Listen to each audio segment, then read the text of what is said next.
Yo, good evening, everybody. Welcome to the Level Show. So you got Mason just slapping up whatever he's. What are you eating, bro? I'm all slapping up your lips and that. Before I had time.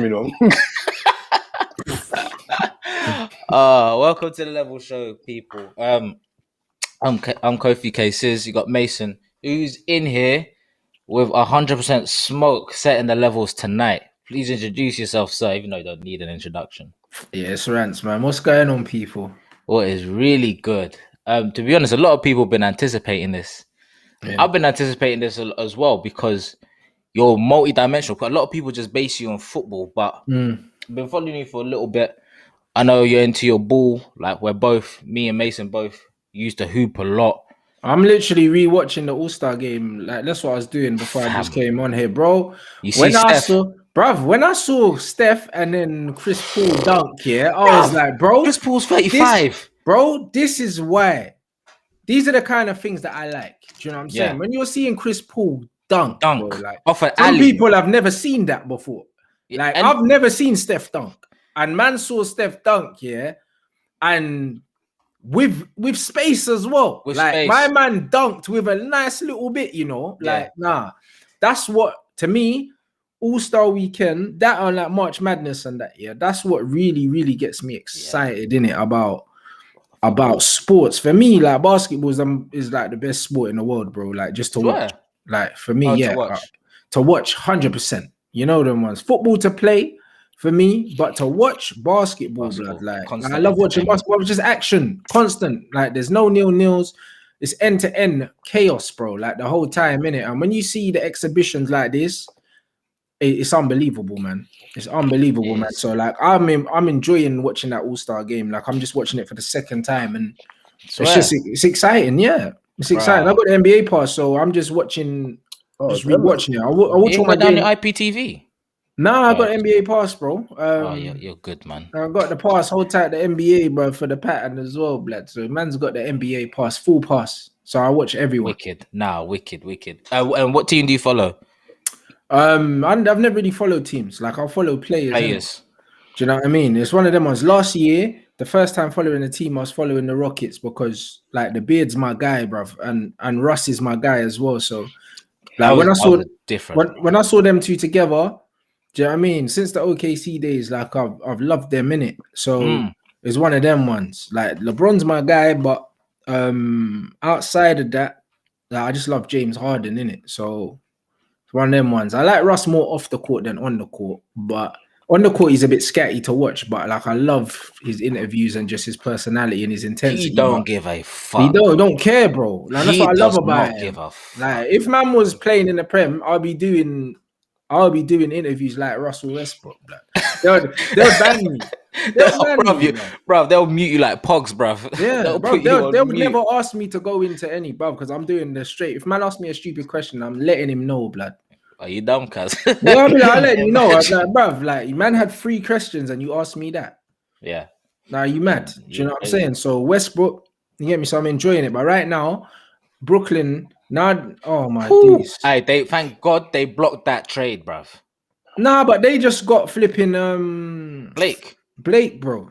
No, they blocked it. I'm sure they blocked it. I need to double check. Bro, listen, if they didn't block that, yeah, it's a madness. You know what I mean? Even though Blake's an old man, still, if you block, man, if they don't block that's a piss take. Bro, do you know they're starting 5 with Blake Griffin? Joking it. Kyrie at the point, flipping James Harden at the 2 guard, KD, small forward or power forward, small forward, Blake Griffin at power forward, and DeAndre Jordan, and that's flipping. That's Lob right City now as well. That's Lob City. Oh my God, no, it's pointless. Nobody must don't play. Yeah. Don't play. It's true. And the thing is, LeBron's so overpowered, he probably still beat them. You know them. Probably still beat them, bro. This guy's special, man. He's special. He took about 35. Man's getting up for dunks and taking the piss, bro. He's taking off like he's 25. Honestly, legit. Mason, I'm gonna speak this year. I swear, probably if you never got injured, you'll probably be that right now. You'll be leaping out the building still. Bro, yeah. It was It's unfortunate, man, but it is what it is. And the madness is actually all three of us have had mad injuries. Because madness. Mason, what was your injury? A double Achilles rupture. How? Yeah, in it. Rants, what was yours? Bro, I've had ACL, MCL. The only ligaments I didn't rupture were my cruciates. Everything else popped, cartilage damage. I've had 2 knee surgeries, one back surgery, and I still got like sciatica now. But like, I'm working through it still. I've been doing physio twice a week for a lot down. Probably like the last 14 weeks and that, and I've made a lot of progress still. But like, yeah, man, like my pelvic alignment's still out a bit. Like I've had bare problems in it, but like I love football too much. So you still keep going back? Well, you're like me, man. Yeah, I'm not going back, but I hadn't played, bro. Like, you know what I mean? I done some drills and that the other day. That was the first time in 7 years since I've done any drill work, any cone work, agility and that. I stopped playing completely. You know what I mean? But like, I don't know. This year I was like, bro, I need to get back out there so at least I can play for fun with my friends. Do you know what I mean? Because I miss it so much. So I just been doing work and that on my body, and I've been making a lot of progress. To be fair, I'm happy, but the injuries and that, like, yeah, bro, they'll never leave you. They'll never leave you, bro. I mean, I'm the same. I had both my knees ACL done, ACL, MCL. Lateral, collateral ligaments, all finished, bruv. And I thought I had 4, maybe 5 surgeries. Jeez. And I'm still out here threatening to dunk on people. What a clown. I know. I'll get up for nothing, G. You ain't gonna do shit, bro. Like, no, but to be fair, bro, even with that, listen, if you got it, you got it, innit? You know the one. Bro, I was one of them ones, you know, when you go to the basketball court and you see them ones proper leaping for their life, trying to just grip onto the rim, not dunking nothing. That was me. Layups and that. I don't even like Kyrie and that. Just not the layups, bro. But Kyrie's got the craziest layups, bro. But brother, he's got hops though. Like he can dunk. He can bounce. He can dunk. He just doesn't, you know. But you know what it is? Doesn't. You know, like what you lot were saying earlier about like it's obviously 2-point guards dunking in the NBA. But Steph and understand Chris that them man are not even short, man. But yeah, they're 6'1", bro. Like Chris Paul 6'1", and he dunked, bro. Yeah, like listen, them man they're not short guys though. But the NBA short, innit? The NBA short. Because I think Kyrie's like 6'3" or something. Yeah. But he's NBA short. He's NBA short. Whereas where he come to London, man's tall, G. Listen, a 6'3" done in London is yoking on your, you know what I mean? Yeah. I know a lot of 6'3" man in London that you mess about, where you slip for 2 minutes, you're getting it. You know what I mean? Like, give him half a yard, 2 yards, man, get that quick 2-step bang. Yeah. You know what I mean? Easy. Did you ever hoop yourself though, Rants, or you literally was just a spectator, you just enjoyed? Nah, you know what it was like. I could always shoot. When I was younger, I used to mess around with basketball. Do you know what I'm saying? Like, now I've always had a good shot on me, and that was about it. Like when I was young, because I remember like the Towers used to come to my school when we were young, like, and we used to have like sports week and that, and we used to do basketball drills, and I used to be smashing it up. But I was always in football, but I was just good at shooting. Do you know what I'm saying? And that was it. Do you know what I'm saying? That was it. But I was never really a basketball guy. And I'm only 5'10" anyway. I couldn't. There's no way. I ain't Nate Robinson, but that guy's a freak. He was a freak until he got knocked out by my man. Flip it. He was a freak until he got knocked out by my man. How do you let someone put you to sleep like that though? How? No, but he was trying to have a street fight. You don't have a choice, bro. You don't have a choice. You don't let people knock you out. Yeah, it just happens, innit? Like, I get that. But I was expecting more from Nate. I'm like, yo, this is Nate. Nate conquered a height barrier to play in the NBA and win an NBA dunk contest. Don't get it twisted. But look how he was fighting, bruv. It was a street fight to Nate. But bro, honestly, yeah. Do you know who I'm not surprised? Because it's like someone that's had a boxing fight, yeah. Like it's one of them ones where a lot of people, that can fight on the road think that they can fight until you put them in gloves, and then you see how ridiculous they look. You know them ones. There's bad man that think they're bad man on the road. I've seen it. Loads of them. They think they're real bad man, and then they go in a boxing gym and they can't throw a proper punch properly. And if you can actually punch and you can time punches, like you'll get them out of there in about 20 seconds, bro. Easy. Because they're so wild, they telegraph everything and they don't know how to block. Do you know what I'm saying? So Nate just literally, another thing in boxing, when you get hit, yeah, a lot of people's natural instinct when they get hit is to automatically hit back, yeah, or they lose their head and they just start throwing wild shots, bro, because they get rocked. Do you know what I mean? To be able to stay composed, yeah, when you get hit is a skill that you only learn, yeah, by getting hit. Yeah. Do you know what I'm saying? And it's one of them ones where a certain man, when they get hit, their head goes and then they just want to, they open up. And that's when you can finish them off. Do you know what I mean? That's what happened to Nate. You got hit once, you went into survival mode and thought, you know what, I'm just going to swing it out. And he got blazed out. Oh, bruv. It was one of them, Sagat ones. Tiger. Yeah, boom. That's how man move. Tiger. And a man sleeping, bruv. Like, man lying down on his face. Like, bro. Do you remember Snoop's commentary? Oh, Snoop was mad. You know a knockout is mad when man fall forward, you know? Yeah. Because when man get a bang, normally the punch pushes you backwards. But when a man holds a bang and falls forward, you know they're really sleeping. Oh, man. They shadowed you, bruv. Yeah, they're really good. That's when you just remove man's soul from them, bro. Like, that's what it was. It was like some Bone Thugs crossroad thing, man. Now it's just gone, bro. Like, boom, spirit left his body. He got lifted, bro. What do you mean? Yeah. Like, flip it out. Listen, I felt for him, though. I was like, damn. Like, when you see all the people running in the ring to try and, I'm like, yeesh. No, but it was scary, man. The way he dropped, man. He, as Rants was saying, like, when you're falling forward like that, man's arms was by his side like he was on a coffin, yeah, and he's went, boom. Yeah. I'm gonna have to rewatch that on YouTube just for laughs. Just for laughs.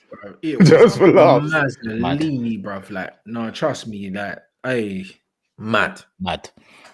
Anyways, bro, we got you on here because we wanted to find out a little bit more about you. But we got, in fact, the three things I know you're about: boxing, football, and basketball.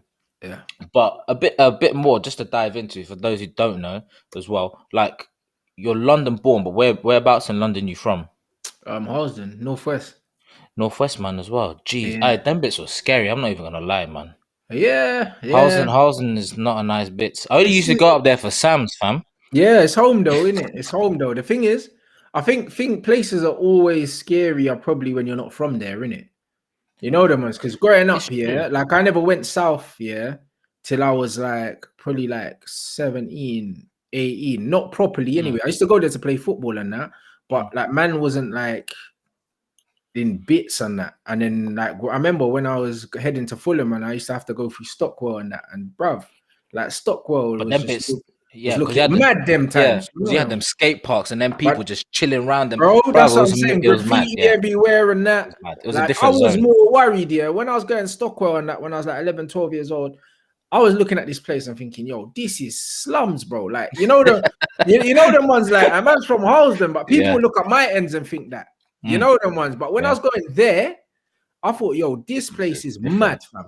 But growing up in Harlesden, it was normal. Like, everything man saw was just normal. So to me, it wasn't mad. But like, the times when I realized that people thought it was a mad thing was like when you're chatting to girls and that, and you was trying to get them to link you, and they're like, "Yeah, I'm not coming there." But and then I was like, "I could say, bro, you understand the gravity of it." That's when I was like, "Right, okay, cool. It's mad for people, but for me, it's just normal." The standard behavior, as I said, for me, because one of my pals is actually in here. We used to ball in Camden because I'm from Camden. Okay, yeah, that's down the road. We used to hoop in Camden, and we took the bus 18 from Euston all the way up there. As I said, strictly because that was the first place I remember Sam's Chicken being, innit? Yep. And even then, we had to roll at least 6, 7 of us. Because we were just like, nah, we're not safe in these ends. But boy, and the thing is, you're right, a lot of people say that about their bits. Like, for me, Tottenham is a mad end. It's a mad place. Tottenham's alright, man. That's where you're from, innit? You would say that, but no, I'm not from Tottenham, but I used to go to Tottenham. Well, when you were balling with White Heat. Yeah. I was up there a lot. Tottenham's calm. Northwest was calm for me as well because I just felt at home. I felt at home because obviously because I'm West Indian. I'm up there. I'm like, oh shit, my people. Then it's nice. Yeah. South was different. Yeah. Listen, like man said, if when I was younger and it was like, if this girl said, listen, I'm having a barbecue. Whatever day the barbecue's on, I'm busy, love. I'm not. Yeah, that's very South. No, it can't be that for you, You know man. what I mean? Nah, it's not that. Bruv, I was not going south. Like, no way. I remember getting off in Peckham one time, yeah? I just jumped off the train to link someone. Bro, within seconds, bruv. Within seconds, one of the local duns clocked, man. And they were circling.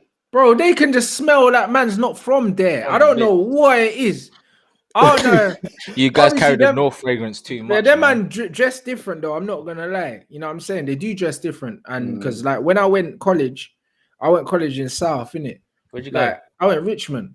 When I went college, that's when I clocked these South Dons are different. Like the girls are different, the man them are different, like they dress different, they speak different, everything's different. So now I realize when I was out ends, man would see me and be like, yeah, he's not from here. Yeah, you know them ones there, like because I used to wear jeans. You know them ones. Them man are all tracky. Them man are tracky off top blood. to bottom. What? And even the girls wearing tracksuits. And that's when I clocked. I was like, nah, bro. When you're from Northwestern, like the girls are they're not wearing trackies and sliders like that.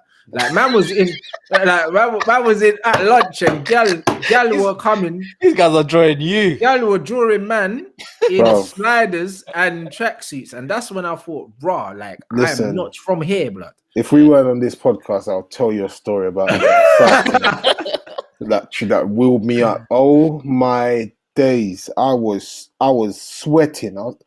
You know when you're just standing there like, yeah. Is that what you're saying? Bro, listen. Give it to you raw. Listen.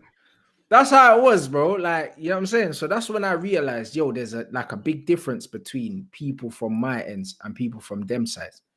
No, big difference. And I didn't know that because I didn't really go that way. When you was younger, you never went too far from home unless you had to, innit? And more times it was only for football and I was getting a lift there and a lift back. So man wasn't really, you get me? I wasn't really about, but yeah, it's mad. It's mad, bro. See, for me, I was bouncing because I lived in Camden, but I went to school in Battersea, innit? Lord. So, yeah, exactly. But the thing is, I thought that was a madness at first, but there was a good about 5-6 of us who made exactly the same journey to that school. So we were used to that kind of Northwest difference, innit? So I never used to see it. That's why I floated between the two so easily. So when you man say this, I'm just like, raw. Then you said the thing about the tracksuit, but I was like, do you know what? That's so true. Like South Gal were always in tracksuit. When it was the velour thing, they were veloured out. Yeah. Fluffy, they were doing fluffy slippers from the day. Yeah, the velour thing, the fluffy slippers, the slick hair and that blood with the gel and that's all from day. It's all mad. It's all mad, fam. From day. Anyways, yeah, you said you was playing football from young. So what? 11, you said you was going to Fulham and that. Yeah, but before that, you know what I'm saying? I've been playing football since I was probably since I could walk. You know them ones. And then I went to school in Acton and then Brentford like saw me around 7. I was like 7 or something like that. Yeah, so man's always been from about then. Like I started knocking around like high level football from about 7. You know them one. So that was always my focus. Like as a child growing up, that was always my focus. Just football. That's one thing I've actually always wanted to ask you. Actually, watching you on your thing, you're one of the few people when I watch them, they're always on about technical ability, and you always appreciate one of the countries who I say people sleep on all the time, and it's Holland. Yeah, man. These man play clean football. Simple football, but it's techie. Yeah, it's mad. It's so techie. They're good at everything, though, man. Yeah. They're just blessed people. They're good at everything. I don't know what it is, but they're good at everything. It's the weed, fam. Anyways. But it's my question to you is like, why do you think this country, first of all, why do you think like you were in the grassroots system deep, clearly? Yeah. I wasn't so much. Well, because the basketball back when, because we're all around the same age, basketball was nothing. Like, it was nothing. Zero funding.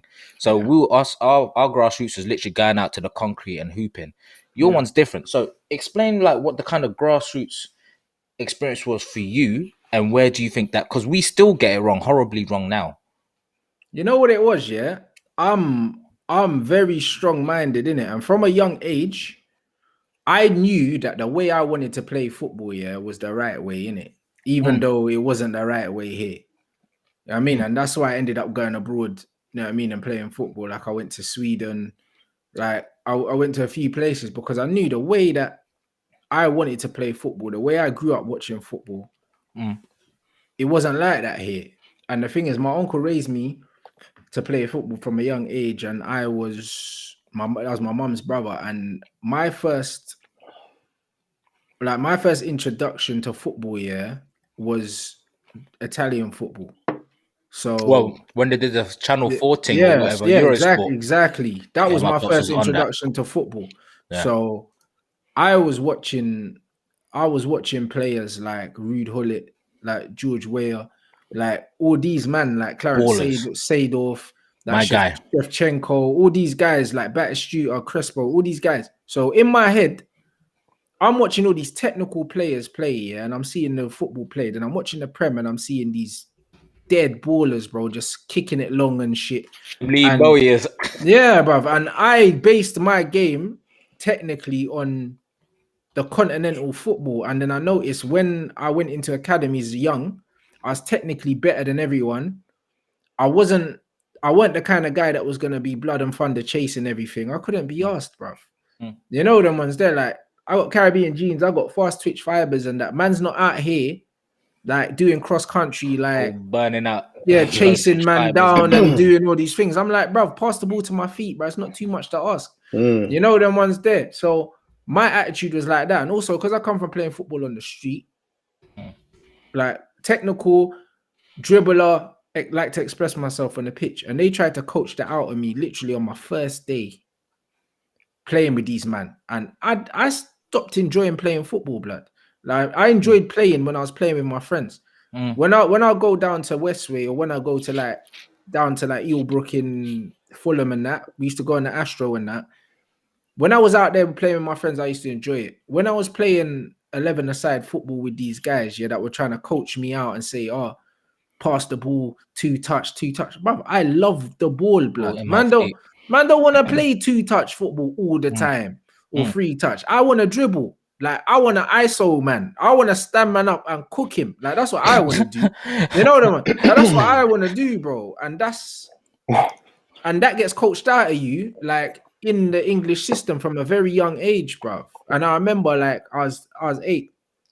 I was at Brentford, and I remember first day, I took on like 5 guys, slapped it in the goal. I'm gassed.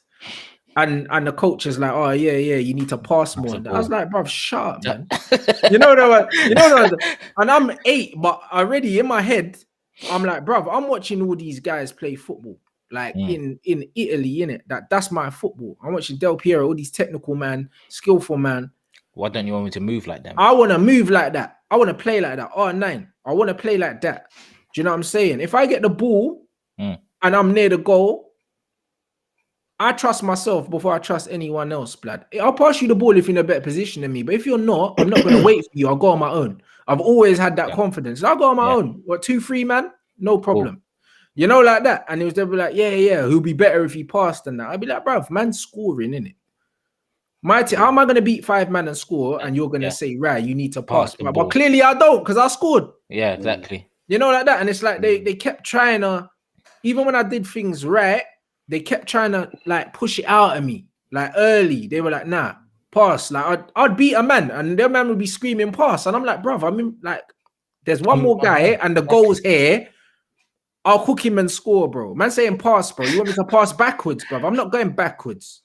Do you know what I mean? But they were early. I noticed they were starting to try and kind of get it out of my game, and I was like, "Fuck these, man." Obviously, you listen to them, but when I look at the amount of football players that the system has ruined, that have come from the streets, and want to express themselves a certain way, and they've ruined the part of the game that I love, innit? And even now in the modern game, everything's so fucking stats based now that no one's out there enjoying themselves, expressing themselves. Everyone's just trying to stat pad, brother, and just put up good numbers. I'm only laughing because, honest to God, because this is leading to Bruno Fernandes, It's like my arch nemesis, blood, for the club, bro. Like, everyone's always on to me about him. No, listen. When you said, if you do the eye test and look at Bruno play, he's not doing much at all. Yeah. He's not doing much at all. He's literally just punting a pass here, punting a pass there, and they're all going wayward. Yeah. And I said this from earlier. It was like, oh, but he scored 13 goals in 13 games. I'm like, okay. That's always the 99%. Yeah, 99% of them is penalties. I don't care. Yeah. Or some mistakes somebody's made. Yeah, 50% of his goals this season have been from the penalty spot. He's got 16. He scored 8 pens. Listen, I'm again like you. I'm a Pogba fan. Yeah. The year Pogba was mashing up people. Yeah. And he scored a ton of penalties. Oh, but all of his goals are penalties. Where's the same Vim? Everyone was saying it. Where's the same Vim? Yeah, but you know what it is? Like racism, I don't care. 100. But you know what it is, with me, like I'm a football purist, innit? Like for that's how I see it, innit? Like I love the pure element of football, like down to like there's no purer like version of football than street football. Like it doesn't get more pure than that. I like to see people go out there, express themselves, show ball manipulation skill, show a good touch. Do you know what I'm saying? When you grow up playing on the street, one thing you learn is a good touch because you need it. 2, you learn close control because sometimes you might be, back in the day, we used to play like Wembley knockouts, and there'll be 10 man and you're by yourself. Bruv, you have to get past 9 man and score, bruv, and get to the final. So you're tired. You're working on your close control in tight spaces when you're tired, bro. And you saw who the real ballers were in Wembley knockouts. Because by the time you get down to the last 4, blood, you've been playing for half an hour. You're tired. You can't pass to no one. Like that's the pure essence, man. That's the pure essence of football for me. That's where it all started, on the concrete, bruv. You know them ones. So when I see footballers that don't have basic level of ability, I'm like, bruv, you would never survive in games like that. Like, what were you doing when you was a youth, blood? Most of them have been in academy for so long that they've never played that. Do you know what I mean? They've just played the structured, like football, rigid. the structured, rigid football that the Englishman like to play you. But that football don't win shit, bro. As England have seen since '66. Yeah, like how many match winners, like can't play in them situations. When you think of the guys that make the difference in their teams and that are real match winners, like the Hazards and them man are street footballers. Those are the man that those are the man that make the difference. Do you know what I'm saying? The Thierry Henrys and that. These are the street footballers, bro. Like the Luis Suarez is nutmegging man and all these things, bro. Where'd you learn that? Because you don't learn that in the academy. Not at all. You know who they ruined, bro? Sterling. Bruv, for me, he's nowhere near as good as what he was at Liverpool for me, Bruv, when he was a 16, 17-year-old, he was unbelievable. Yeah, I agree. But even so, like Joe Cole, like oh god, when Joe Cole came out, I thought, yo, this is Paul Gascoigne. Oh god, I was like, this is Gazza all over again. Then he died, bro. Yeah, like playing out on the wing. Chelsea. Wait, who did he go under? Jose, blood. Flipping dinosaur football. Rob had man out on the left wing, like cutting in. Tottenham picked him up, boy. Yes, flipping Damien Duff and that. No, dead, bro. Like Joe Cole, another one. Ross Barkley looked like he was gonna do an absolute madness when he bust through at Everton, and then he faded. And I see it too much with these young English players. That's why I love Grealish. And I love Sancho, blood, because them man there, Sancho's fresh off the road, blood, and you can see it. He's a road man, and he never let them man. He never let them man kill him. He went Germany, and he's continued to play his game. If he stayed in England, his game would have changed. Do you know who's lucky? They have to accept him for who he is and how he is now, because he's gone and he's done it on that level. But you know who's lucky right now? English footballer. Who's that? Flipping Foden. Oh, he's different, bruv. But if he wasn't in the Pep era, like, he's getting ruined. Imagine if he got another manager. Imagine if he ended up under Neil Warnock or something. Look at all of us just slapping our heads like, God. Bro, imagine if he ended up under Neil Warnock, or if he ended up under flipping under Sean Dyche or something like that. Imagine if he ended up with one of them pie mash English coaches, bro. You'd have been finished, bro. The stress of it is that, like, it's also the coaches as well. It's not just the players. It's the coaches, bro. It's the fact that they keep bringing in the same type of coaches. It's the same type of coaches. Like, a lot of these coaches that like are on the same level as you, who want to kind of play a certain type of football, they weed them out. They don't want them involved. Or they stay at grassroots levels.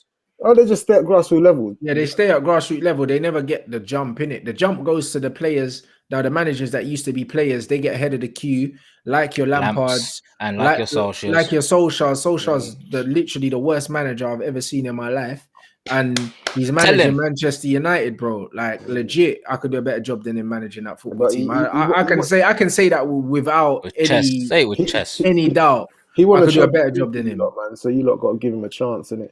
Bruv, listen. I mean, as a player, but I don't care about that, bro. What you do as a player is what you do as a player.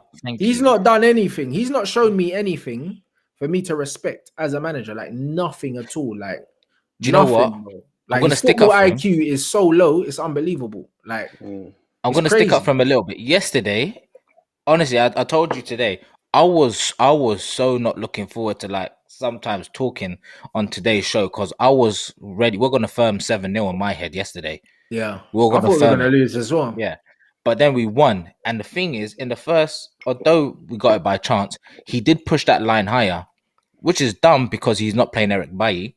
But he pushed that line higher. I'll give him that much that he actually went with something a bit different, and he did play. Dan James played a decent game for being Dan James. Yeah, you done an all right game. But Dan James always plays against City, bro. Like, Solskjaer likes playing against teams like City because he can counterattack. He can counterattack them. But the problem is, most teams in the league don't play like City. Yeah. So there's only 2 teams. But there you go. And then on top of that, United always beat City when they don't mean nothing. Like, when we needed to beat City to go ahead of them earlier, we didn't beat them. And then last season, when we did beat them, we still went out the cup anyway, bruv, because we lost the game that mattered. Yeah, 3-1. You know what I mean? And that's the thing, bro. Like when the pressure was off us yesterday. Like if we lost, no one would have said nothing. You know what I'm saying? And now we won. No one cares really. It was great for us because we didn't lose, but man are still like 10 points behind them. But it doesn't change. It doesn't mean nothing. Rants, you want to answer the question? Sorry, at the bottom of the screen. I should have asked you time ago. What's that? Someone who is above the age of 18 still play for a Sunday League team? Bruv, you can play for Sunday League team if you're 40, bruv. 100%. You know them ones there. You can play if you're 40, man. It's one of them ones. And after that, they got vets teams and that after 36. You can keep playing, man. Yeah. Luke Hendo Nino. This is facts. England love to clear out the expression in players. They do. But they hate it. Do you know what I'm saying? And then on top of it, because they ain't no coaches. I was lucky, because actually at Fulham, there was a few black coaches. You know them ones. There are a few black coaches. But most of the time, you ain't got coaches that understand you, And it's like, I was one of them youths, blood. It's more about how you speak to me, not what you say to me. You know them one? Yeah. So when man are shouting, pass the ball, bruv, you speak to me the wrong way. I could be 8, bruv, and I'll tell you, sharp, bruv. Who you talking to? Do you know what I mean? And it was one of them ones sometimes where it's like, if man don't get where you come from and they don't understand you, they don't know how to handle you, bruv. And I see that with a lot of ballers a lot of the time. It's kind of like there's ways of speaking to people to get certain things out of them. Do you know what I mean? A lot of them managers, used to just chat to man any which way in it. And I was just like, nah, allow it. Do you know what I'm saying? No, it's true. They try and kick all the expression, like football's art, innit? And that's what it is, bro. Like it's a game. Yeah. That's what it is. Like games are meant to be fun, bro. Like people don't play games to not have fun. Obviously you want to win, but games are for fun, bro. Like it's like when I was talking about the All-Star game. That is basketball in its purest form, bro. Do you know what I mean? Man having fun, man taking shots from the halfway, man. Like, do you know what I'm saying? Like I'm sorry, I'm laughing at this question. alley-oop dunks, from point guards and that. Like that is basketball in its purest form. No look passes. Like that's why Magic was my guy. Like, do you know what I mean? Passing between the legs and all of them. Like Steph played a mad no look pass in the game, and it's like that's what I want to see in normal games. That's why Magic was the guy, because Magic was doing that. He was doing that against everyone. The way Magic was playing is the way Ronaldinho was playing. That's why Ronaldinho is my GOAT, because that's how he played. He played like Magic, bro. You know the ones. The Jordan thing's nice and that cool. You could dunk from the free throw line, but my man was playing no look passes round behind his head and that and shit. Man didn't know where the ball was. Like that to me, I want to see that. That's why I like watching LaMelo now, because he moves mad, bro. Yeah, he's crazy. You know what? I'm not gonna lie. I actually thought that he was gonna flop, but boy, LaMelo's moving like beige magic, bruv. You know that man. Just out here, fam, doing madness. He is, and he's making it so easy. Easy, bro. So easy, bro. Yeah, but the thing is, people slept on that league that he went to. The Australian, the Lithuanian one. No, oh no, he was in he played in a few countries. That's why I rate, man.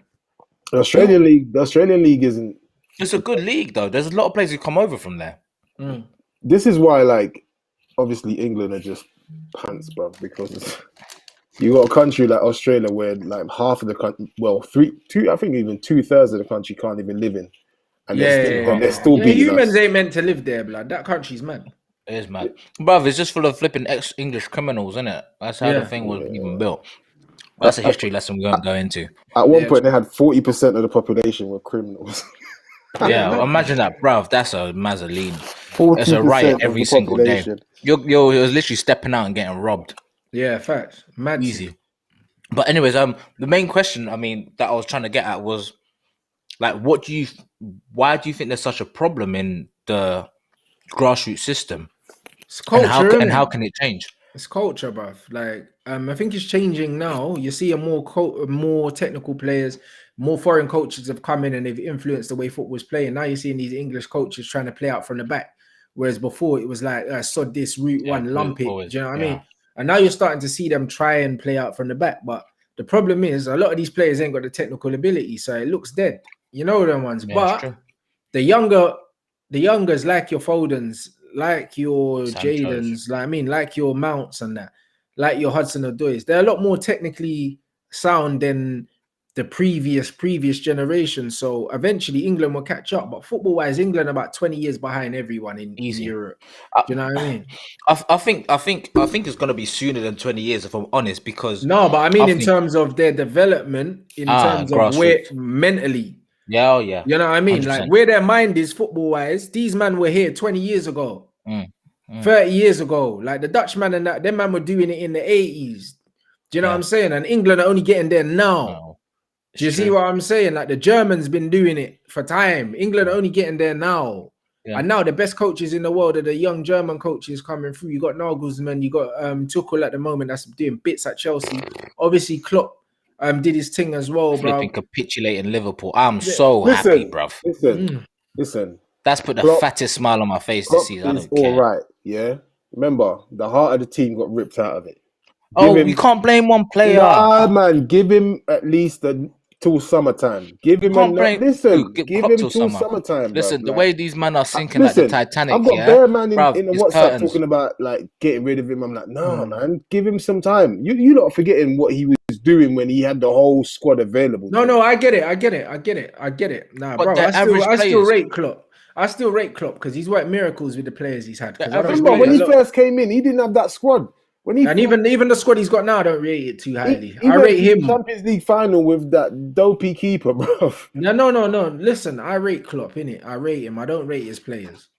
Yeah, the team's average. Yeah, the team's average. I don't rate the team. I think Klopp did all he could do with them. He's taken them as far as he could, and that's it. But I think that even when you look at it, no English managers ever won the Premier League, and it's like it is what it is. Wow, that's true. Yeah, who was managing Blackburn when they won? Dalglish, and he's Scottish as well. Him and Fergie are Scottish, and then the rest of them are foreigners, and that's what I mean. So it's mad. Like English football's got a long way to go, but it's going the right direction finally, innit? I think there's too much of a cultural influence, though. Yeah, that's the only reason. It's been forced to shift. You see, it has 100% forced to shift. You see it in the grassroots because I still play. I was playing this year, actually, not this year, sorry, last year. I was playing like for my Saturday team, and fucking hell, bro, it's still the same culture, bro. Like it's not changing. Like you got managers making poor decisions based on. Yeah, man, still want to lump it at Sunday League level, 100%. On who they, you know what I mean. We're playing in the fucking Saturday League, bro. You know what I mean? Like you got to make the right decisions. You're playing players based on who your favorite players, not who can actually come in the team and do the damn thing. All that kind of nonsense it's almost like it's ingrained in English football. Like it is, but there's a lot of nepotism in football anyway. Like we know that. You know what I mean? It's the same with any other job, innit, bro? Like, I mean, a lot of these guys, bro, if your dad was a footballer by default, do you know what I'm saying, bro? You've got a passage into the game, bro. Like most of these footballers that are playing now, their kids are in the academies of the club that they're playing. Like that's just how it is, bro. Like a lot of them are second, third generation, man. That's how it is with football, and you're never gonna get away with it. You're never gonna get away from that. Not at all. I mean, look at Lamps, for example. To me, although he's not got parents in big areas, he's got enough links. Yeah, he's got his uncle, innit? His uncle's Harry, and his dad was a baller as well. Yeah, I forgot his Uncle Harry, innit? His Uncle Harry got him the job at Derby, and you know what I mean? Got him the job at Derby, mate. Called the chairman directly, bro. Like that's life, though. Life's always about who you know. I'm not gonna lie, flipping Harry Redknapp and Sam Allardyce, and now Sean Dyche is coming out the woodwork as some shady guys. These men move different. I don't care. What did Allardyce do? Was he gambling because he got the England job for like a month? No. Listen, what was he doing? There's something you got to look into it. The media definitely overrun it. He was definitely in a place that he shouldn't have been. Don't get it twisted. What was he doing? I forgot what he was doing. I just remember someone approached him and he, like a dickhead, they basically set him up. Like the media set him up. Yeah, this was news. This was News of the World Times. they set him up, and him like a dickhead just fell for it. Yeah, because he's shady, blood, and because he's shady, he was open to them things, isn't it? A lot of them men doing that, bro. It's like when police used to flip in arrest black people in America and sprinkle crack on them. That's literally what they did to him. What makes you think that shit don't still happen, bro? We really used to, bro. Like, that's hilarious. A couple man out are still getting the dodgy treatments, bro. Boy, they're just 100%. What's it called? Abdi says, Rants, do you think Ole will get a contract extension? No. I don't think so. No, I don't think so. I think we're gonna. Well, I think Chelsea will finish above us. I think we'll struggle to finish in the top 4, but we'll just finish there. But I don't see us keeping him. I just hope to God. I see us keeping him. Nah, because they're not going to go for nobody else. We're done out here, bro. But who's going to come in for him? That's not my decision to make. But anyone would do right now. Listen, anyone. You lot are second though, man. So he's terrible. It doesn't matter. We're second by 1 point. Leicester 1 point behind us. Chelsea are 4 points behind us, and we still got teams to play. I don't see Chelsea losing many games to the end of the season. They haven't lost under the new manager. Man City, and the thing is, they actually the same manager that. Oh no, that's West Ham. The way you West Ham are playing well. They got a couple games in hand as well. We got West Ham next. We could well lose that, bro. Thankfully, Messi Lingard isn't a permanent player there, because otherwise he would come back just to rear his ugly head there. Thank God Lingard can't play against us, because he would pack him, Antonio, and Souček different. And was it Bowen? Is Antonio African, bro? And Benoit, nah. He's Yardy, Jamaican, bro. Bruv, he's definitely got that fish soup in his back, bro. He's got that fish soup in his back, bro. That okra soup, bro. You mad? He's numbers, bro. The guy's wham. He's wham. Yeah, he's a unit. He's relentless. He's relentless. He's just mate, that guy. He's just another unit, bro. And he scores as well. He's just a bully. He's a unit still. Who's this? Mani Central says, if you play for an academy, is there more chance of you going to make it compared to someone who plays for Sunday League? 100%, bro. Like, not many men get picked up playing Sunday League, non-league or Sunday League, bro. The scouts ain't looking there. Unless but he was playing non-league, but he was slapping mad goals. If you're playing non-league, you have to be slapping like 30 goals a season for man to even look at you. You know them ones like that, or you just have to be extremely lucky, bruv. You know what I mean? But it doesn't happen very often still. Or go abroad. I always used to say to people, that's what I'm saying, go abroad, but that's why I went abroad. You know what I'm saying? Go abroad. I remember when I first started PTing, and this guy, he was about 20, but he was tall. He was about 6'5". Yeah. He was strong. And he was quick. And I said to he was a defender. I said, bro, you got an opportunity. You're 20 years old. But go somewhere else, bro. Because the thing is, you'll get appreciated there. Yeah, I said, you got to leave London. Get out of London and go somewhere else. I said, you're not going to make it here. You're just not going to make it. The facts are, these coaches might sell you some dreams, but trust me, it's not going to happen. Oh, God, something just stepped out of my mouth. I need to cut that out. How many London players can you think of off the top of your head who should be higher than where they are now? There's only one player who comes to my mind directly. Who's that? Do you mean higher is in at better clubs? Yes, there's only one player that comes to my mind. Who's that? Flipping Balassi. Yeah, Yannick. Yeah, 100. But he's had mad injury problems. He got the same knee injury that I got, blood. The same one. Yeah, but he done it later in his. I done it at 15. You know them. Oh, wow. You know what I'm saying? So it's peak. But yeah, Yannick's a Premier League level player, but the thing is, he just didn't work for a minute. Like he got the injury at the wrong time, and then the thing is, yeah, when your manager that fucks with you leaves, and then it's peak. You know them ones, and now he's playing for Warnock again at Middlesbrough, but he was playing with him at Palace, and that's what happens. If your manager gets sacked, it happens like that, bro. Yeah, but I mean, what's it called? I think of Sturridge is a baller, by the way. Sturridge is a baller. Is one of the best. Sturridge is an absolute baller. I mean, obviously injuries fucked him up, but I still think he's got something in the tank still, man. I think he's still Premier League, bro. He's still Premier League. He's getting to a West Ham, innit? But Sturridge is another one. It's because he's a brother, innit? Like, I say it all the time because there's players like Andy Carroll, that ain't done even. Bro, he plays one game a season. Bro, he hasn't done a quarter of what Sturridge has done in his career, and he always gets clubs, bro. Man like Carroll, like one time I was DJing in Shoreditch, and I bust out the dance. It's about 3 a.m. Who do I see stumble past the dance? Who, Andy Carroll? Fucking Andy Carroll, bro. This must be when he's in West Ham. Yeah, it's like stumbling out the dance, and I'm like, wow, like. Man's just there. He's wasted. He looks like one of them Newcastle heads who just wants to get on a lash, innit? Yeah, bro. A couple of his little goonies, you can see they've been at it. You know what I mean? And I'm thinking, look at these, man. Like you 100%. Said, if that was Sturridge, you got some paparazzi there ready to end him.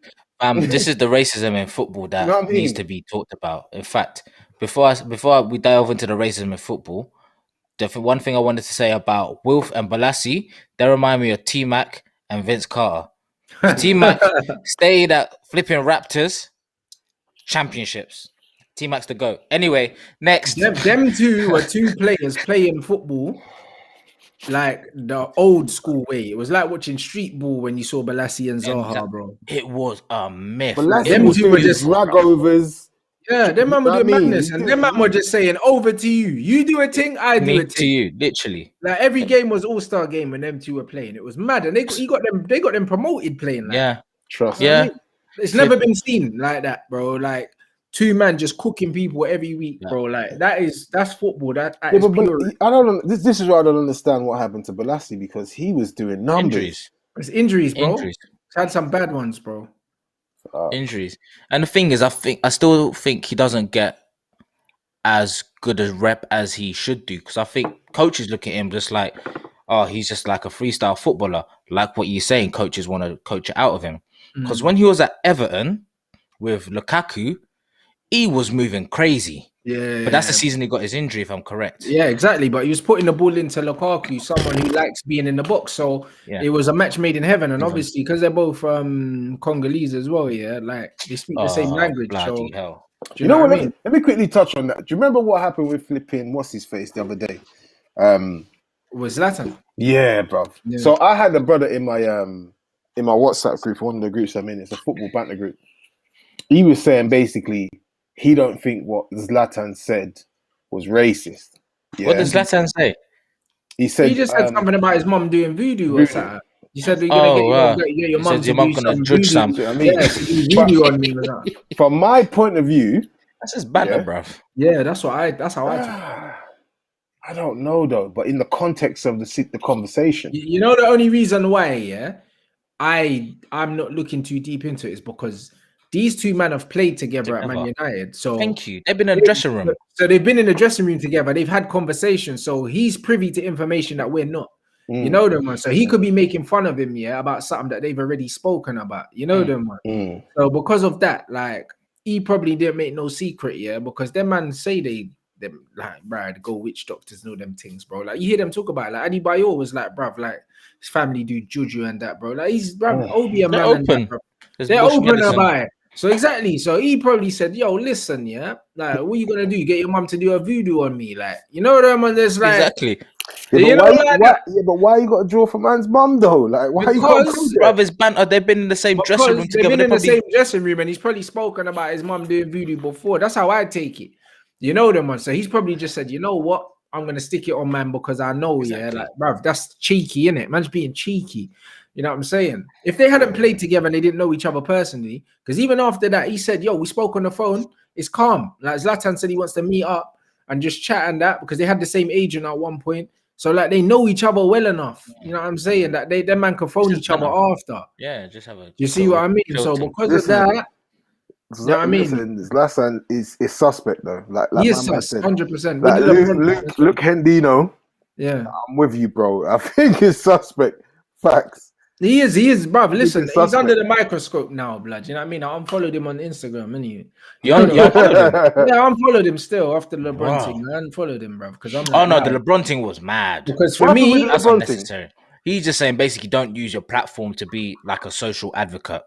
There's a long and short of it. It was like to what's it called? Use your platform to speak about the injustices in the world and stuff like that. Come on, bruv. Like that's exactly what you're meant to do. You said athletes, like sports bring people together. Athletes shouldn't talk about politics or whatever. Like, listen, I literally, because I kicked off for a minute there. I kicked off on Arsenal for the way they treated fucking Ozil because of what he said. Yeah. Because of what was going down. Because obviously people are like, oh yeah, you know, Ozil was this, he's that, rare, tear. I don't care what no one says. You can't have a player as good as Ozil on the bench. Like the minute he said what he said, and he started being more vocal about it, all the Arsenal shirts on the shelf in China came off. They came off. They came right off the shelf. Yeah? And Arsenal instantly felt the pinch. So they were like, shut up. You know what I mean? I get what they're saying. But at the same time, it's like, whoa. He's got a point, though. Yeah. Like, he's got a point, though. Like, so he's your, you know what I mean? He's your player. He's been there for like, 7-8 seasons or something.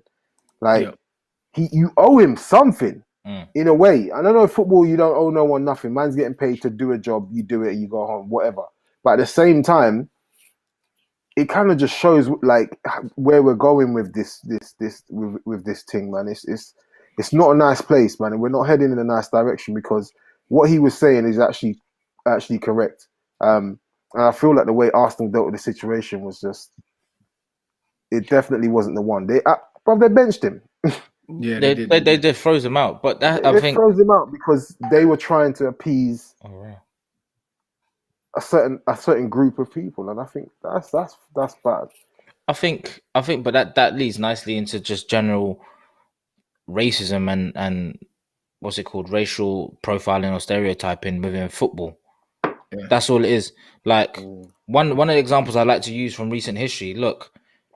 Maguire, he did something in Greece, yeah?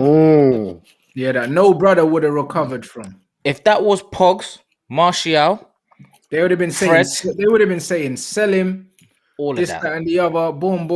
Listen. What do you mean, bro? They wouldn't have come back. No black man recovers, from that. No way. They gave my man some flipping BBC interview, bro. I've never seen anything more poor excuse. Listen, vomit-inducing in my life. Have you ever been in Greece as a black man? Yeah, it's a mad thing. I have. Yeah. Okay, cool. All right, then. So you know what time it is. I haven't.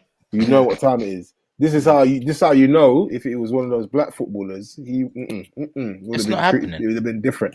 No, but I mean, then touching on what Wilf said as well earlier about kneeling for the Black Lives Matter. Do you guys agree with him?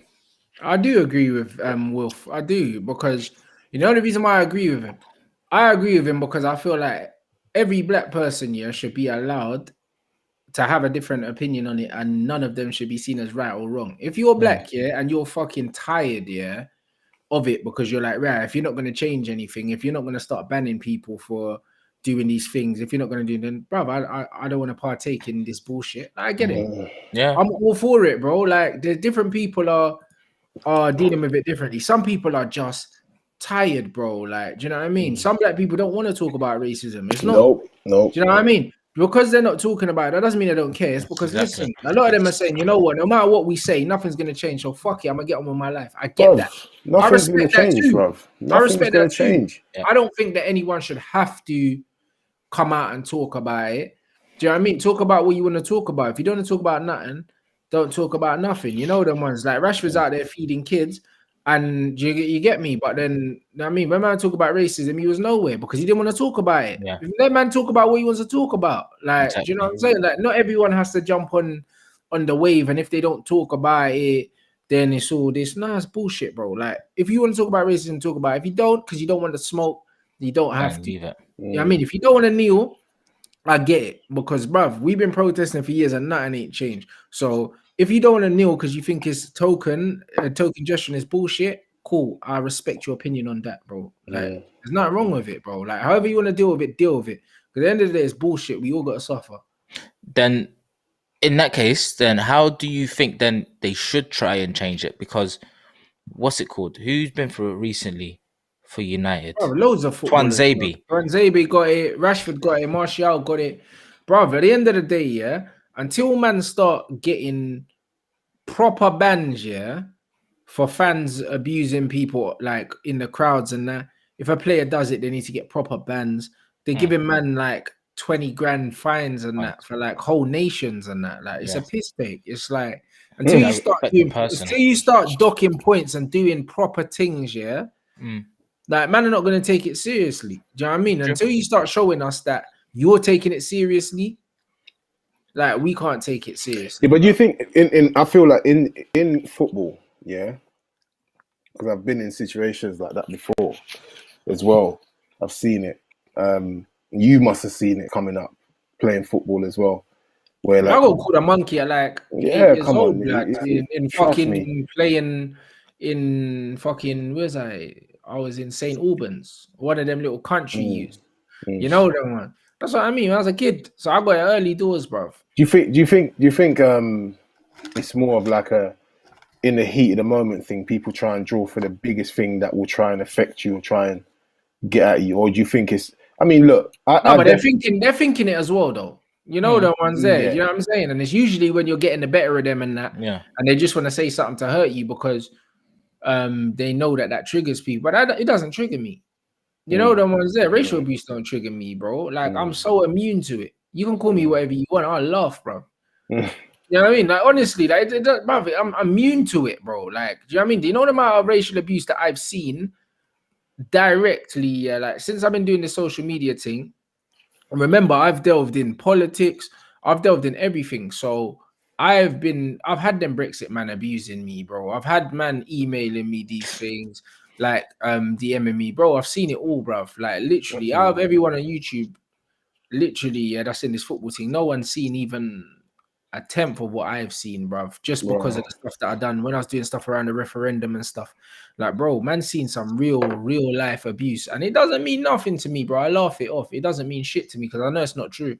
I know that they're just saying that because they think that that's what gets to me because I'm black. So because I'm black, that's gonna trigger him. It doesn't trigger me because it's not real. It's not true. It's just words, bruv. Like, what does it mean? It's true. It doesn't mean anything, bro. Did you see oh crap. Did you see I forgot now.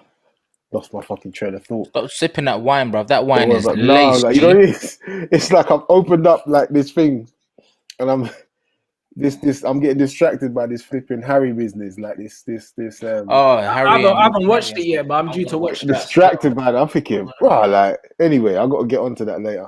I'm due to watch that, but that's what I mean. You see the type of racism that I don't like. It's that type of racism. You see the racism that Megan's having to deal with. Because you see the thing is, yeah, you can racial abuse me till the cows come home, yeah. Just pay me my money, innit? It's what it's like, honestly, you know the ones, and that's why, like I say, I like the American brand of racism, blood. I prefer it. Yeah, I prefer it, bro, because you know what I'm saying, they don't try and hide it. They don't try and hide it, bro. Like, even when I'm watching the All-Star game and I'm seeing like the way that they're doing the stuff for the HBCUs and the way that you can just be black, bro, unapologetically. Like, when I see people like Shannon Sharp, who I watch like every day and stuff, you ain't got no black people like that in the media here, bro. Because, bro, if you're not cooning, bro, like, you can't be mainstream here, blood, as a black man. Like, you can't. If you're not the guy that's agreeing with everyone and smiling and that, bro, you can't be the black Roy Keane on Sky Sports because you're not allowed to be. Yeah, I think Michael wants to say more than he does. You can't be the black Souness because you can't say something that might be divisive or someone might not agree with. Do you know what I'm saying? You can't do that, bro. You just have to smile, laugh, get along with everyone, yeah, to get your foot in the door. You can't have an opinion, bro. That flipping happened when what's it? Rashford was like, "Fuck off, you knobhead." Yeah, I bossed him when Rashford done that. I said, "You damn right." Listen, Harry Maguire's a bum, bro. Like, talk to him however you want, bro. You're Marcus Rashford, the MBE, and that. You know, there was that. Put some respect on my name, fam. You know, like that, bro. Like, that's how I see it, bro. Like, you know what I mean? When you're opinionated, you know what I mean, and you're black, yeah, like doors get closed on you. You know them ones, and that's what it is. And that's why, like, even when I see what Troops is doing in America and he's going out to America and he's being embraced by Barstool, he can be himself and make money. He couldn't do that here. No. You know what I'm saying? And that's the difference with America's brand of racism here. If you're good in America, they'll pay you, even though they make it clear that, yo, we don't fuck with you, man. But if you're good, then we'll give you some money, though, innit? Yeah. Whereas here, it's like, we don't fuck with you. And we're not going to give you money. I'm going to stop your bag as well. You know them. and that's what it is. So my thing is, yeah, like, you don't have to like, man. But if you respect me enough to, like, give me my just desserts or whatever, then it's cool. It's very true. Do you talk to Troops still? Do you keep in touch with him? Yeah, Troops is family, bruv. Troops is family. You know what I'm saying? Your guys' banner was different, bruv. When it was United Arsenal. Troops is family, bro. Like, the day before he flew out to America, he's in my house. You know them? Swear. Yeah, Troops is family. Him and my brother, especially, are mad close. You get me? So it's one of them ones. Troops is family, bro. No, how is it though in, I'm gonna call it, the football fan channel world? How do you, man, like, interact with each other? Like, are you guys mostly blessed, or is there beef? Because I know there's one or two channels that are mad. We all get on. Now, you know what it is, yeah? I think ultimately, I'd say 99% of us just all get on, bruv. There's an odd person that don't like the odd person, but as a whole, we all get on because we're working. Remember, we're in a niche niche situation, and also it's new blood. Like this YouTube thing, even though it's rapidly growing, there's loads of people, but they're not good in it. So I don't acknowledge that. It's the same with anything. No matter what you said, like you said, PT and or whatever, there's millions of PTs, but how many good ones are there? You know what I mean? So it's the same with massage therapists, the same with all these guys, bro. Like, I've had millions of I've had thousands of massages, yeah, and I can count on one hand how many guys I go back to. You know them, man. So it's one of them ones where, like, even though it's becoming saturated, it doesn't bother me because they're not good. Do you know what I'm saying? And that's what it is. And I feel like most of the top YouTubers and that, like, there's a respect there, innit? There's a respect there, and I think that we just get on. Like, a lot of the time they collab. I collab with a lot of people on my channel. People I respect, I bring on my channel, and I like to do that. I like to kind of shine light on other people. Like, if I think they're good, if I respect their opinion, because I don't respect the footballing opinion of many YouTubers. Like, I might like what they do, but because, do you know what I mean? I'm a purist. I like to look at the game tactically. I like to look at it technically. And a lot of people are so blinded by tribalism and they just don't know football. Like I said a million times, most of these men didn't even get picked for their school team, bruv. You know what I mean? If they did get picked, they were the last one. Bro, if they did get picked, they're on a bench and that, like, you know the ones. It's just like, bruv, like, so because of that, it's kind of like, you know what I mean? You ain't coached, you ain't got your badges. I got my badges. You know what I'm saying? Like, you ain't played ball at a decent level. You didn't even get picked at school and that. Like, your football IQ is very low, but you're entertaining. So a lot of the younger generation like you, and you've got loads of followers. That's nice, but I don't respect your opinion. You know what I mean? Because I see football a different way. So there's not very many, and the guys whose opinion I do respect, I have them on my channel, and big up everyone as well. Like that does come on my channel and I do shows with, because I literally, like, it's only if I respect, man, I'll work with them. Do you know what? Statman Baines, he said something. Statman's my guy, bro. He said something last week, which I was like, this is how I know this brother must have like 6 laptops, all running data. Because he said, I don't even watch football with the sound on. I just sit there and I watch it and I like proper analyze what everybody's doing. I watch basketball. I watch basketball on mute as well. Swear down. I watch football on mute. I watch basketball on mute because, but that's the only way to analyze the game non-biasedly, because you get indoctrinated. Like, even the commentators have favorites. Yeah. You can see that. Yeah. You can see it, bro. Do you know what I mean? And that's why I don't. That's why I don't like to watch it. It's just like when I look on all these basketball things, it's like there's certain players they just always hate. They always hating on Bron. Like now, man hate LaMelo because of his dad. You know them ones. So you can see that man don't really want to give him his props, even though man's smoking it. He is. But man are kind of looking at LaMelo like man don't really like his dad. Like so, man's gonna just kind of try play him down a bit. You know them one. There's certain basketball players that just get a rough ride. Like Russ was another one. Like them man just love to hate on Russ. You know them. Well, that's because he just gives it to him, innit? He just tell him to fuck off if he wants to. And that's why, like when I watch the game, same with Kyrie as well. I think Kyrie is very misunderstood because he's an artist, Kyrie, and you can tell by the way he plays, innit? Like he's a maverick. He's expressive. Like he's just a proper maverick. Yeah, but he's just a proper maverick, bro. Like. He thinks left in it, and everyone's thinking that way. And because they don't like how he is as a person, they try to rub him out. You know them one. And it's just like that's why I just watch things on mute and I can see who's playing, who's doing bits. I don't need to listen to the commentator. Commentator say man of the match show, and so I'm like, nah. You get me? Not at all. You know something? Legit. I think G-Nev gave Martial the man of the match only because I think viscerally he knew it would look bad if he gave it to the draw. Yeah. Because he said it. He's like, it's between Shaw and Martial. I'm going to give it Martial, even though he missed those two great chances. You know who rubs me up? We want to give it to Shaw. And the thing is, Martial was man of the match as well. Clear. And when you look at man's numbers as well, it's joke. Like first half, he finished the game with 100% pass completed, 100% passes completed in the final third. Won the penalty, which changed the whole course of the game. How many penalties he's won this season? 4. He's won 4 of our 8 penalties. He's won half of them. And then second half, he finished with 95% pass completion in that as well. Bro, he bossed it, bro, against the best defense in the league statistically. So he had to get it. Do you know what I mean? But again, he don't really like Martial, but he had to give it to man because he knew it would have looked kind of. You know what? We got to get away from, and this is something that I was discussing as well the other day. We got to get away from that mainstream fucking opinion. You know, like the Jamie Carragher's and all that. Obviously, people like yourself, Rants, and all the other dons that are just keeping it 100, right? And these, like the Gary Nevilles and Jamie Carragher, for me, bruv, I can't stand that guy, you know? Yeah, well, you know what it is? These guys came up under the same management that then I came up through the youth system under the guys that were coaching these guys. So they've got the same mentality as the guys that coached them. And I hate that mentality. Right. Yeah. You know what I mean? So everything about that, even the way they see football, I don't respect it. Even technically as footballers, for me, they weren't that good. You know them ones. Like when I look at Jamie Carragher today, he still struggles to do 10 kick-ups, bruv. And he captain Liverpool.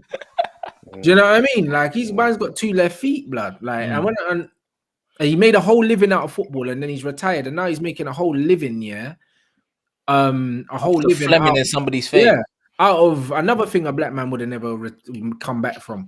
Do you know what I mean? And he's making a whole living out of talking about the game, and it's mad to me, bro. Even the way he looks at the game, bro. And then Gary Neville as well. The way he looks at the game for me is mad. The players he blames, I don't know. It was a little bit like.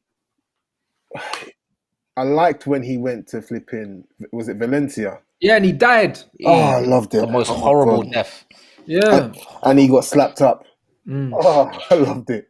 I loved it. The Spanish players must have been cussing him. They were laughing at him. They probably saw his methods after having all these Spanish managers and said, who the fuck is this guy? And I remember, you know what it is? I'll give it to him because he said, he owned up and he said, you know what?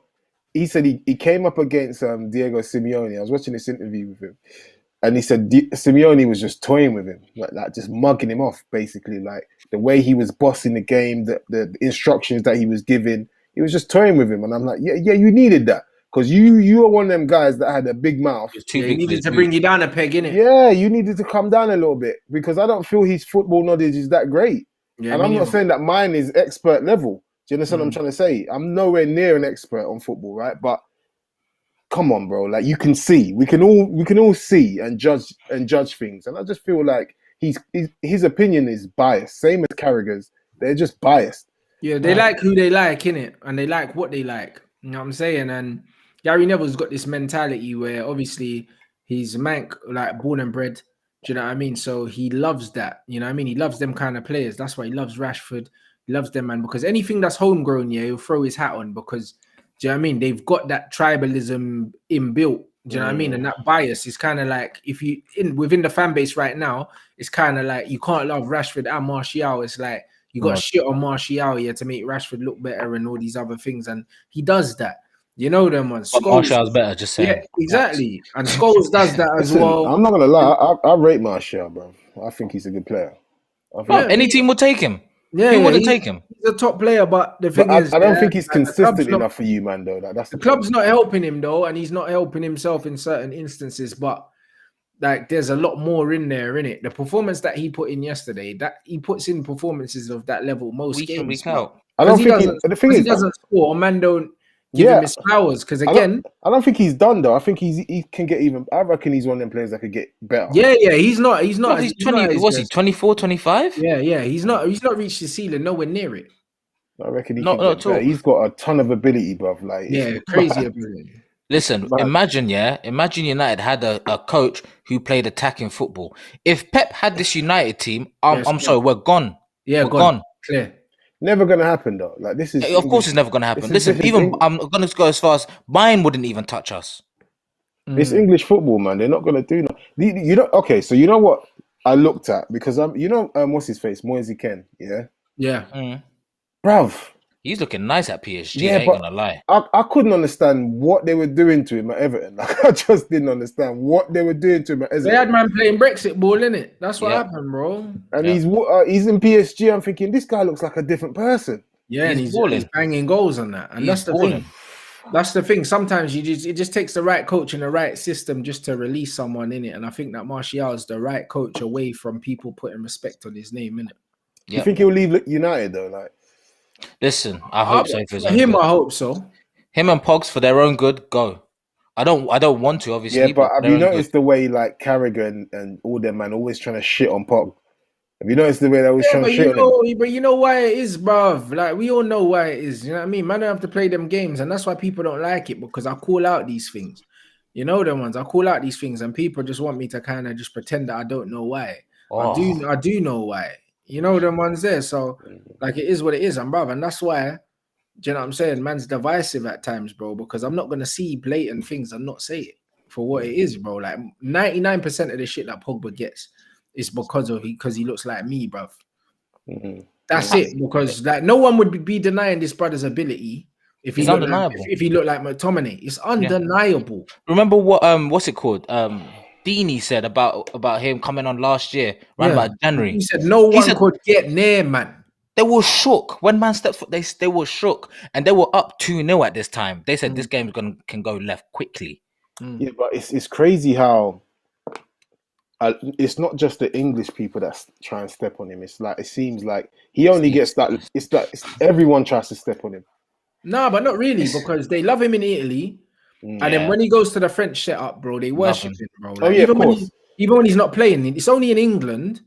Man tries shit on Pogba, bro. Nah, but anywhere else, he's respected. And the thing is, amongst his peers, he's highly respected. Everyone, all of his peers, like Declan Rice, all these men are tweeting, like, are you mad? Like, Pogba's nuts. Do you know what I mean? Grealish come out and said, Pogba's nuts. Like, all these men are playing against Pogba, and they're like, bruv, man can't get near him. But then you've got guys like Souness saying, oh, yeah. I would have been able to deal with him. Bruv, Souness would have got nowhere near Pogba. Pogba's 6'3", blood. You know what I mean? And like 40 stone, like solid African, bro. He's moving to Souness. Bruv, you see how what's it called? Riyad Mahrez put Luke Shaw in a spin cycle. Yesterday, man was praying. Bro, he put man in a neutral bullet, bro. Like, yeah, but again, you know what it is? When that's how it would be. When they throw out comments like he's not working hard enough and they just want you to be this machine because it's the culture thing. It's the industry. Yeah, you must have come across it. Like you come across these guys. They're in the middle of the park. Yeah, That's why I went abroad, bro. Yeah, I've been lucky enough to play in the middle of the park once or twice. And you come up against these guys. They're not really technical. All they do is run and tackle. They're cross country runners, bro.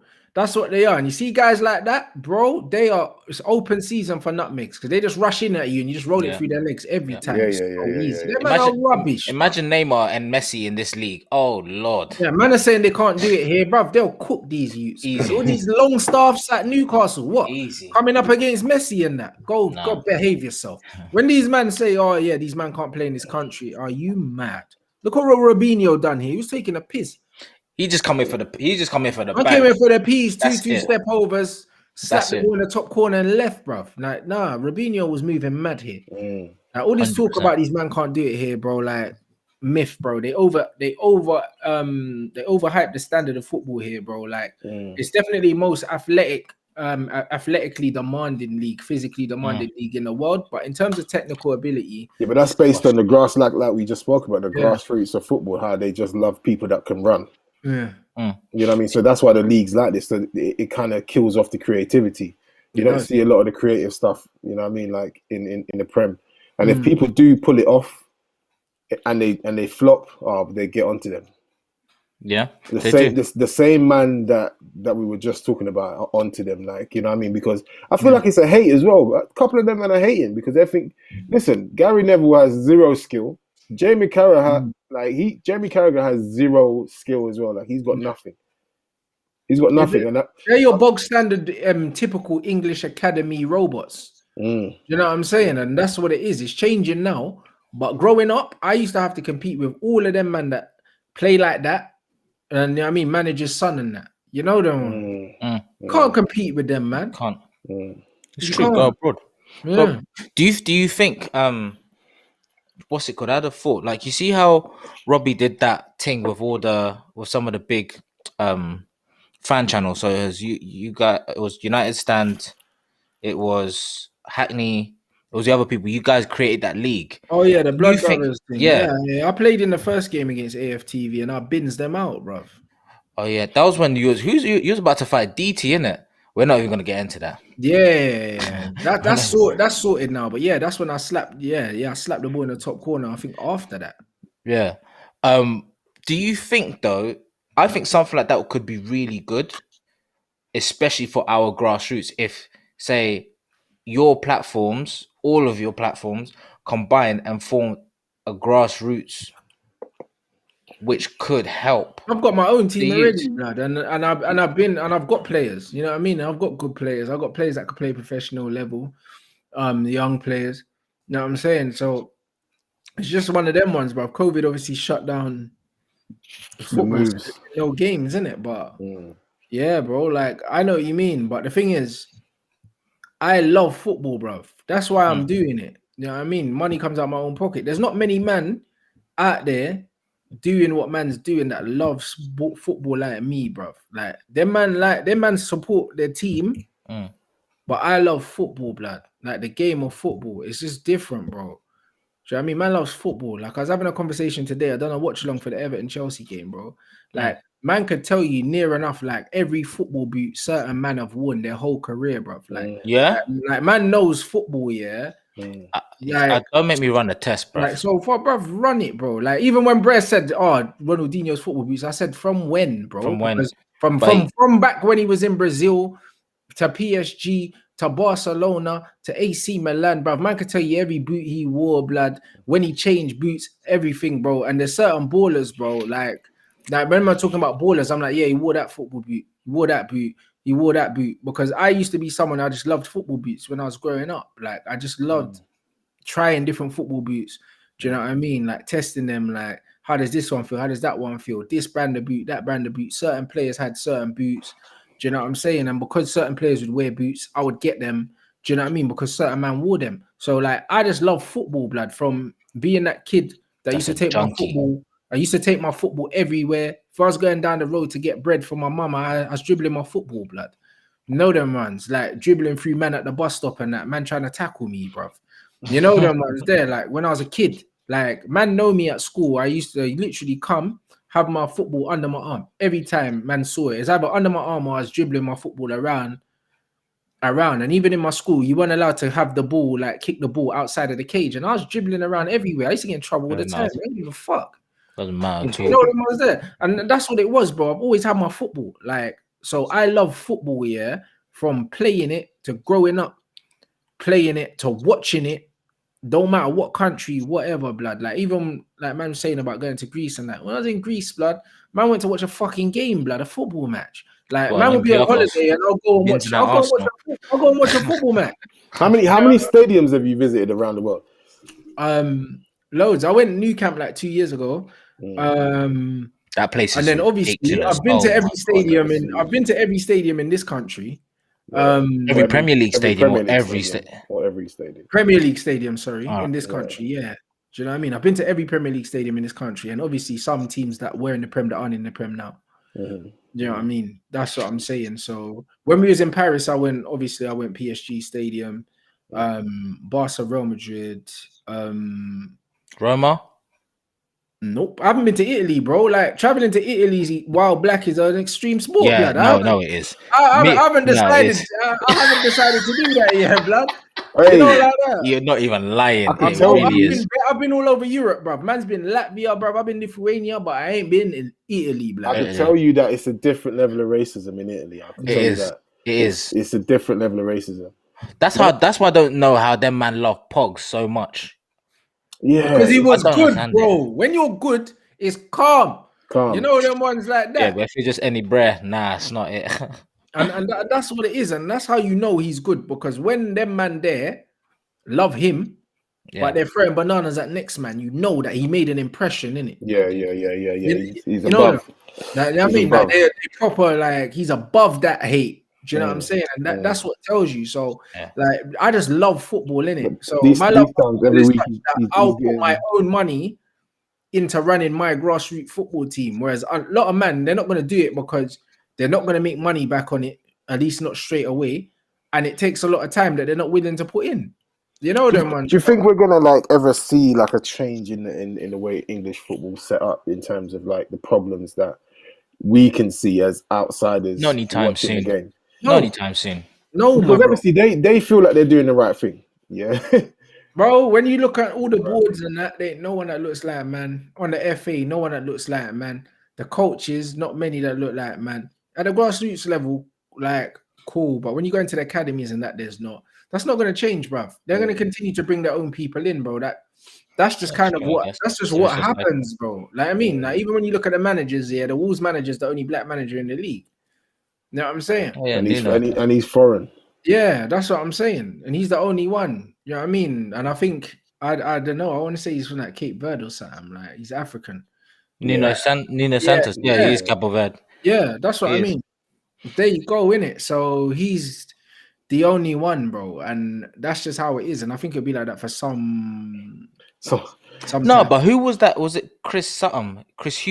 Yeah, but they did him dirty, bruv. But they didn't like him, bro. And even Darren Moore got sacked as well, blood. I mean, it just happens, bro. Why do you think we have no Asians on TV or in football? It's the same. It's the same stereotype, innit? It's the same stereotype, bro. Like the blacks, we're the workhorses.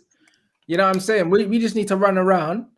Do you know what I mean? And that's why we get picked. Do you know what I mean? Because of it's not because of our intelligence or our ability, even though we have both.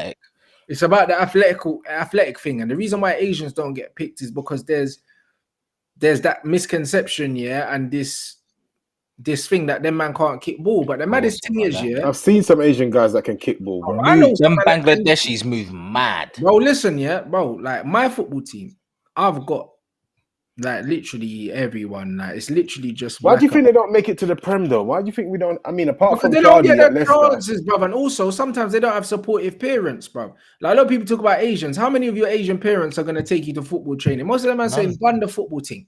It was the same with a lot of man's Nigerian friends and the Africans. Their dad was like football. You're gonna be a doctor, bro. Want to be JJ Okocha?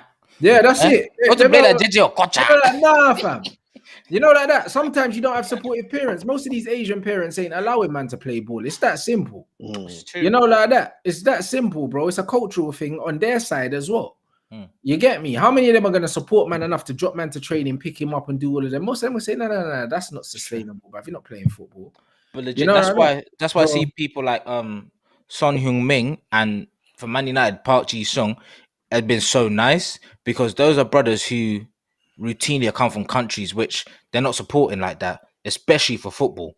But them man there can watching though, blood. When you go to the Son's mate, he's incredible. I'm not gonna lie, I rate him a lot. Son's a joke, bro. He's probably the best player that country's produced. Mate, you know what it is? At first, I was like, and then I started really paying attention to this guy, and I was thinking, Jesus, this guy's got ability, bro. Bruv, his pace is mad. His pace is mad, but he's smart as well, bro. His pace is mad. You're a baller. He's a proper baller. I think only he's getting some respect now, but I still don't think people respect him enough. Listen, that's actually what I was going to say earlier. Touching back on the whole racism thing, I'm kind of touching on what we're talking about now. Did you see that thing? Because obviously, what's his face from Bayern Munich? The Canadian brother, I forgot his name. He's got a throw. Yeah, I know who you're talking about, Alfonso. Yeah. So Davis, his missus actually took PSG. Yeah, she took the comments of her photos, bruv. Because you know, bruv, I just stumbled across it one day, and every other comment is someone trying to dice him, bruv, racially. They don't like it. Of course. Every other comment is like someone and the thing is, they've known each other since school, blood. They've been together since they were kids. She plays at PSG. They both play for Canada. You get me? And yeah, I'm not surprised she be getting that racial abuse. She switched off the comments because like she probably had to deal with it her whole life. Yeah, she posted a picture of the both of them and people went in. So like the next couple of photos, I think just to avoid it, she switched it off. And I'm thinking, you shouldn't have to do that though. But this is the world we live in, and no one seems to be like understand that that's wrong, bro. Like that's wrong. Obviously, we get it because we're from the community. But all these other people seem to think it's blessed because you don't really hear no one talking about that. Do you understand what I'm trying to say? Like here you got like a black footballer who's, you know, he's playing for one of the best teams in the world. You got like a female who's also playing for one of the best female teams in the world. And they're both elite at their sport, and they've been together since they were kids as well. Do you know what I mean? So it's a sick story, bruv. And but like society seems to struggle with the situation. They're struggling. There's nothing you can. There's no words for them kind of things. Yeah, but that's what I mean. There's no words for them kind of things. See, the stuff that we go through, you know what I mean, as black people, normalized. it's like, yeah, it's just one of them things where that's why I say, like with the Zaha thing and kneeling, bro, I'm never gonna tell a black person how to deal with being racially abused or whatever, because bruv, we're all individuals and we all deal with things differently. You know them ones, and that's why, like, I don't think there's any right or wrong way. If someone wants to lose their head and lash out and whatever, I respect it. If someone wants to just keep quiet and not say anything, cool, if that's how you deal with it. Do you know what I'm saying? Honestly, because bruv, like, the shit it's traumatic, innit? I feel like you mentioned earlier about obviously how soft the fines and that are.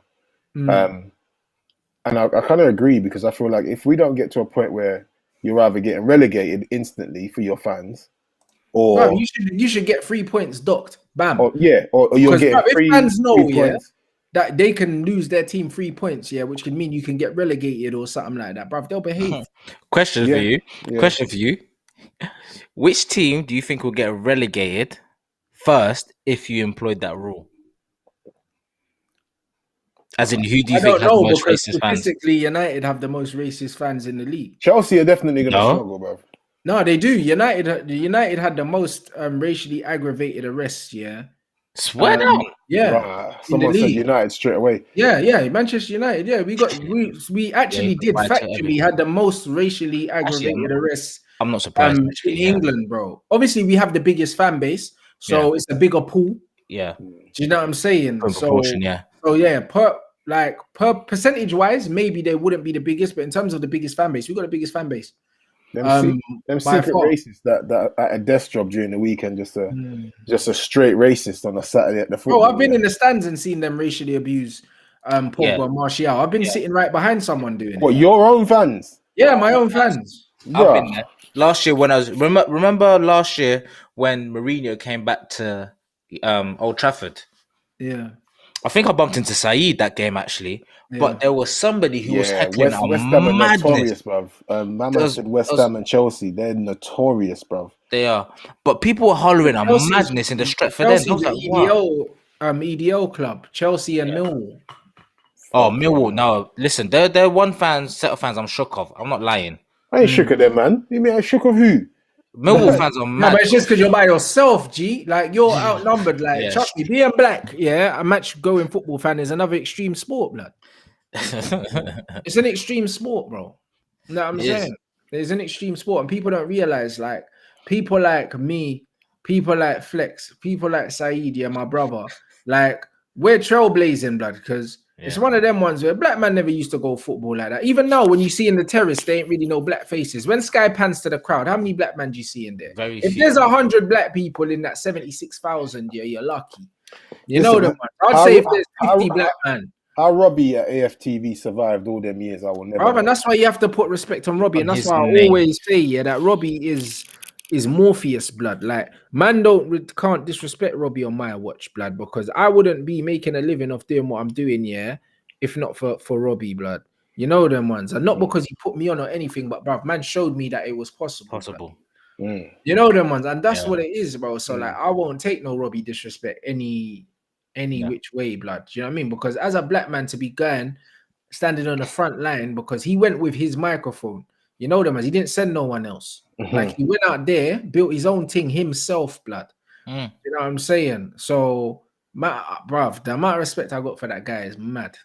You know, and the amount of abuse, the man literally that you see there behind the scenes, and people recording the AFTV recordings, and people literally even chanting about them at football matches and that. It's like, it's mad. It's mad. But I'd be smiling though. I'd be like, "Right, I made this much of an impact. I got like 20k people shouting my name and that." Yeah. All right, cool. That is what it is. Talking about big fan channels. So you was on United Stand. Yeah.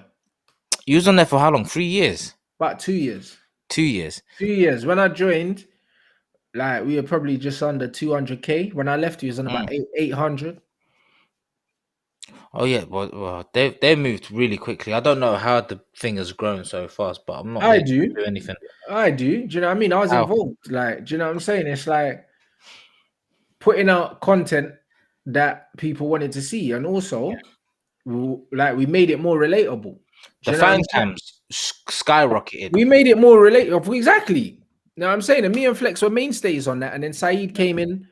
Do you know what I mean? And then Adam came in. But you know what it is, it's all about making football relatable. Like, and you know what's funny? Like, the other day, like, one dickhead must have made some, like, one of my shows got clipped, and some dickhead made a comment about me.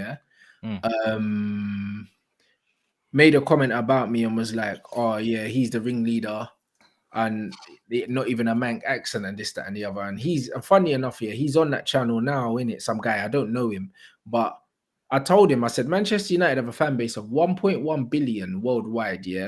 Manchester as a city have a population of like less than 2 million. The average Manchester United fan doesn't look like you or sound like you. They look like me, bruv.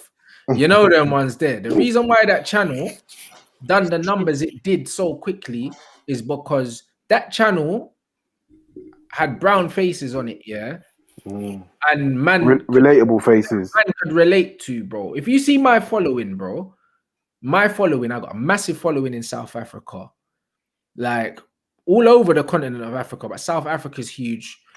All over Asia, Middle East, whatever. When I was in Dubai, I had like my fans picking me up and taking me out and shit.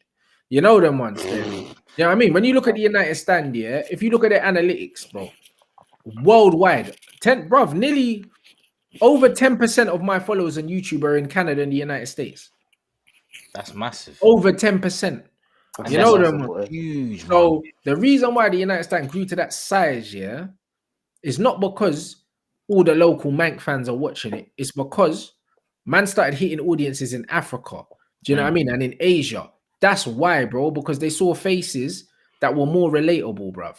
That's what it was, because the other United fan channel was on 500,000 when I joined the United Stand, and they still on 500,000. And they've got a more domestic demographic, because a lot of the people on there are local. They're local United fans, grew up there on the terraces. They got a different story.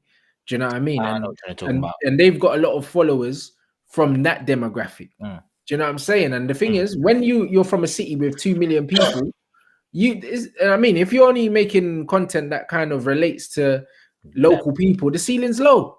Yeah. Do you know what I'm saying? And that's what it is, bro. The ceiling's high with the United stand because you got faces like mine that was on there, Flex's, Saeed's, do you know what I mean? Saeed's Somali, do you know what I mean? Like me and Flex.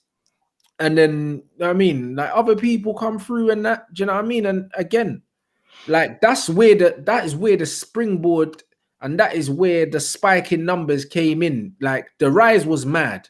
Do you know what I mean? Within 2 years, to get like 600,000 subs, that's nuts, bro. It's nuts. That don't make no sense, innit? Like literally, at one point, it was the fastest growing, one of the fastest growing channels on YouTube, point blank, period, bro. You know them ones. So it's one of them ones where nobody saw it coming, bro. You know what I'm saying? And the funny thing is, no one on that channel is actually from Manchester. Do you know what? Glazer's out. Literally just put that, just busted me up. Can you see his comment? Yeah, bro. Yeah, bro. No one's from Manny, bro. Mark's from Italy, you know? No. His name is he's got like some foreign name, yeah, but he's from the Midlands. Do you know what I mean? From Nottingham. Yeah, he is. Yeah. So it's like nobody's actually Mank, bro. Do you know what I'm saying? But because we all grew up supporting the channel for different reasons and we've got different backgrounds, do you know what I mean? It's more relatable to people all around the world because we got a lot of Canadians, Americans, and stuff. Like even when we done a meet and greet, people flew over. Like there were people that flew over to England to see, man. We done a meet and greet at $500,000, innit? Bro, yeah, man flew over, bro. Like there were one guy flew over from Norway. Like man were flying from the States, everything, bro. Like it's crazy. Do you know what I'm saying? And look, one guy just said there, I clicked on United Stand because I saw Rants and Flex, bro. Like honestly, like that's what I mean. Like when them man saw our faces, that was just a different thing, bro. Do you know what I mean? Because you know what it is? The non-match going fans, the foreign fans, overseas fans, I feel like a lot of the tribal local fans undervalue their minute. And they play down their contribution to the size of the club. Like the club wouldn't be the richest club in the world if we didn't have 1.1 billion worldwide fans that buy shirts, buy merchandise, watch the games. Do you know what I mean? It doesn't make you less of a fan if you've never been to Old Trafford or you've never seen United play. Like the first time I went to Old Trafford, I think I was 8 years old, and that was I got lucky because my sister went Manchester University, so she was like, "Yo, I'm going to take you to Old Trafford." Nice. And she took me and my younger brother. So the first time I done the United Museum tour was at 8 years old. But I was supporting United from 4 years old. Do you know what I mean? Because that was my uncle's club, my mum's brother. So I was lucky that I got taken to Old Trafford. But the first time I could honestly like afford to go Old Trafford and sit down in there and get a ticket, because it's hell to get tickets. Yeah. You know what I mean? I never had connects in that. And me and my boys used to rent like a Ford Galaxy. We used to go, like 5 of us United fans, just rent a car for the day, drive up, all go sit together, watch a game and drive back down to London. You know them ones. That's a 10-hour round trip, bro. That's what I mean. So we started doing that. And then when I started going there, I started meeting people. And then when I started a YouTube thing, like people were like, yo, like they used to see me and they were like, yo, come here, come sit next to me. Boom. Here, come sit in the box, do all these other things. And I started meeting people on the match days, and that's how I met Flex. I never knew Flex before. I met Flex going to a game as a normal fan, and we started talking. And you two from the same bits? Well, near enough. Yeah, but we didn't know that. You know what's mad, yeah? Flex lives in Luton, but he grew up in Neasden, bruv, in Northwest. That's the same eds. That's the same bits. But we never knew each other, blood. But our parents know each other. But we didn't know that. Yeah, bro. Like our parents know each other, bro. Like my dad grew up with his uncle and all of that, bro. Like his cousins, Flex's cousins, I went to school with, blood. I know his cousins, but I didn't know they were his cousins, bro. I used to get the same bus to school with his older cousins and that. So I know his family, but I didn't know that at the time. That's mad. Do you think that the stuff that you lot do now in terms of like going to the games and kind of being sort of like a face for like the community in a way? Yeah, well, that's what we are. Do you feel like that's opening up sort of like a door for other people amongst the community to do like similar things? So like you said before, like you don't see a lot of black folks at the games. I mean, at Arsenal, I'm used to seeing a lot of black faces because Islington kind of over time. Yeah, Arsenal's the Mandem club. Like it is, it is the Mandem club. All my friends that go football matches support Arsenal. I know, black man been going watch Arsenal for a while. You know them ones. You know what I mean? I remember growing up watching United. You used to see the seat dons next to Fergie. Yeah. Everyone else was white blood. You know them ones. And then I know a few OGs now. Yeah, like like the old school, the older black Manc generation guys, bro, they love me. When I got up there, I'm always chatting to them. And I got family in Huddersfield and that. Like, you got like little pockets up north and that. Do you know what I mean? And then, man, and I get mad love from them. But generally, when I was at games, bruv, man's literally like a dot. You know what I'm saying? Amongst everything. So, like, now in this generation, you're starting to see the youngers go to football games and stuff like that. Do you know what I mean? Which is nice, bro. That's how it should be. It's still not as safe as I'd like it to be, but that's the culture, innit? I mean, you probably won't see none of that at West Ham for a while, but nah, just Steve-O, innit? Just Steve-O, blood. Steve-O's the only black West Ham fan. Yeah, but Steve-O's a different character, though. Steve-O's the sort of guy that will just be accepted by everyone. He's just that kind of guy. Steve-O's a geezer, man. If you try and rock up and have any other attitude than Steve-O's, you might be in some problems. You know what's mad? I went West Ham when they were still at Upton Park, and it was when Ravel Morrison was there. A few of my what happened to him, man? Jeez, he's a baller, but that's another day. Big up Ravel as well. That's my guy. I speak to him quite a bit as well. He's a good guy, man. I went to see one of my boys, and he was playing at West Ham when Allardyce was there, bro. And it was the day before the derby with, I think they were playing either Chelsea or Millwall. I can't remember. All the shops in the high road were boarded up and that you could feel in the air. That's Millwall then, because that game was banned. It has to be Millwall. Millwall West Ham is a peak game. Bruv, what was in the air? You could smell violence, bro. You know, bro, I swear down, they boarded up the shops. People actually put the wooden kind of chips over their glasses because man were gonna smash up their window, bro. They know when these men come through, they're mashing up the place. Like they prepared for it the night before. That's as a black man, I'm not trying to be involved in that. Yeah, you know, because if they see you, woo, snapped. Don't you find it funny that, like, even in a situation like that where clearly you can't even be classed as a perpetrator because it's not really a black guy thing to be a football hooligan. But just because you're there, you might just get wrapped. Like that. That's why I'm not trying to be there, fam.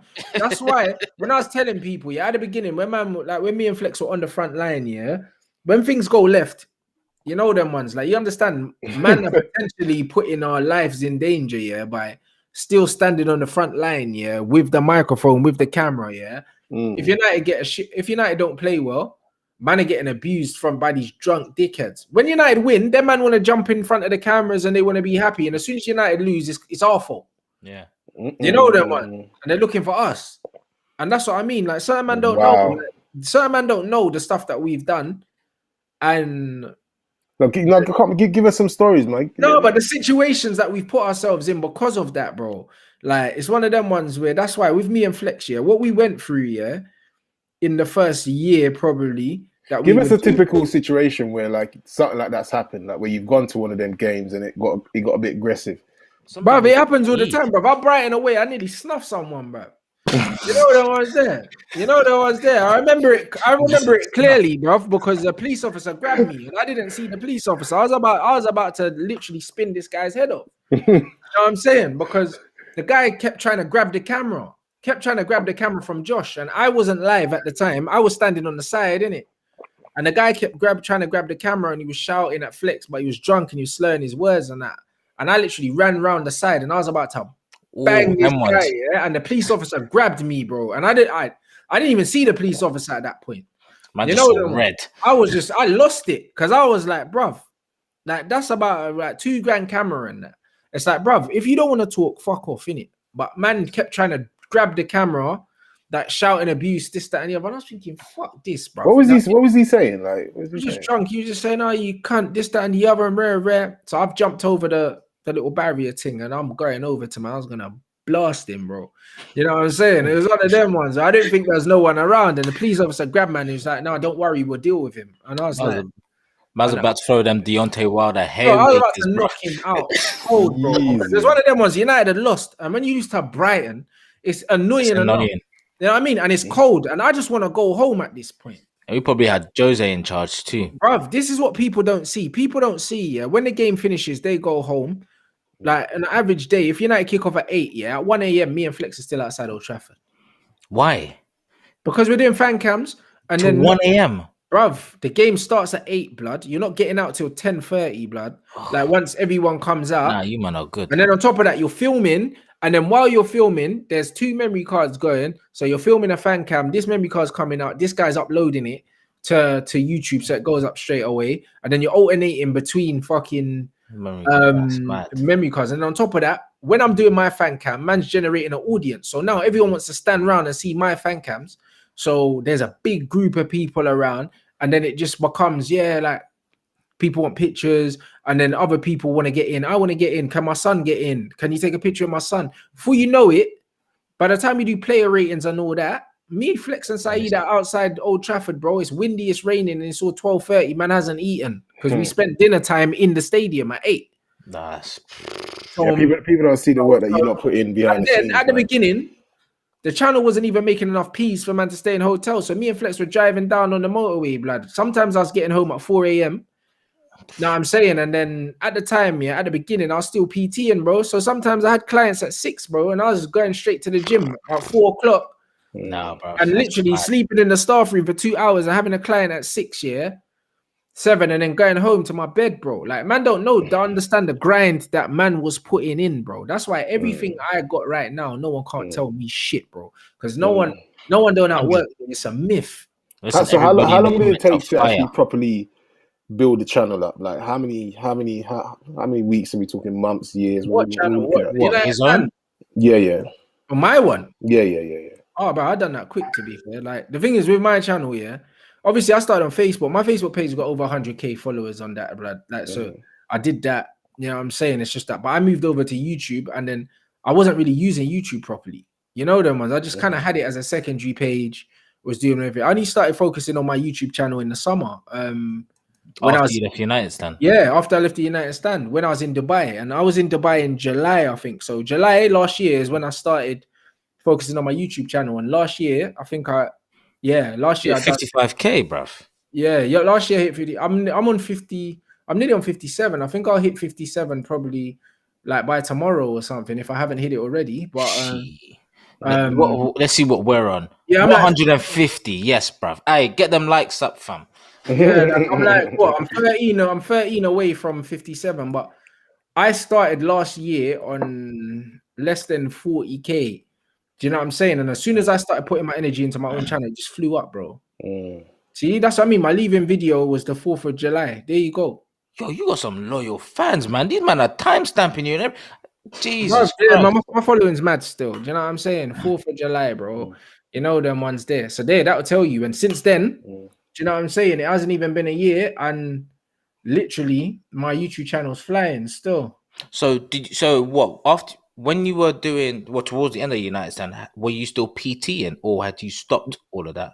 No, I was kind of, but not really. Like, I let go most of my clients, and I just kept like my close friends that are still training, because I had one of my clients, like, she had a wedding in it, and I told her I wouldn't quit until after her wedding day in it, and I went to her wedding. And that was funny because I went to her wedding, and her wedding was the week before my boxing match. So I flew to Ireland for the wedding, and I was partying, drinking. Everyone was like, "Oh, Rants ain't taking it seriously, bruv." I was in the dungeon for 12 weeks, blood. I gave myself 2 days off. I was posting on Instagram, drinking wine. These man had a cigar. I didn't even smoke the cigar, but I had this cigar, because just posing with a cigar. Mind games, blood. I was like, I'm gonna make these men are gonna think that I ain't taking this serious. You know that, man. I see them man were tweeting saying, "Look at Rants partying and all that." Are you mad, bro? Man was training 3 times a day. You know what I'm saying? For like 8 weeks before the fight, I was ready to fight. And the thing is, when you're training for a fight, the week leading up to the fight is the worst because you just want to fight. You know them ones, and you don't want to peak too early in it. And that's why I got to the point where I was like, this is as sharp as I'm going to be now. So the week of the fight, I'm not going to spar, I'm not going to do nothing. I'm just going to stay sharp. So I said, cool, I'm going to go to Ireland, do that. You know what I mean? I done that and I chilled. And then after that, after the wedding, stopped PTing because I used to train her and her husband. So I said, after I'll get you to, I promised her, I said, I'll get you to your wedding day. Then after that, I'm done because I don't need the money in it. And obviously they got married and then they moved out of London. They moved back down to like East Sussex and that where he's from, which was perfect for me because they were leaving London. And I was like, yes, cool. I could just focus on YouTube now. But before, I was literally, when I first started, I was filming YouTube videos in a consultation room in the gym, bro. And getting 1 million views, blood. A man's at work. What gym were you working at? At Pure Gym in Wandsworth. Mad. Their man used to see me. You live in Wandsworth now? No, I live in Halsden, bro. But I was living in South, yeah. But I was living in South. I lived in Clapham. I lived in South Wimbledon. I like Southwest London, bro. It's nice, family. It's nothing like where man grew up. It's all gentrified and that. Yeah. Southwest and Southeast. Southwest, bro. Like man could get the wavy coffees and that. Man, they get me little coffee shop and that. That's what I'm on, bro. I was living by Wimbledon tennis courts, bro, with all the young mummies. Bro,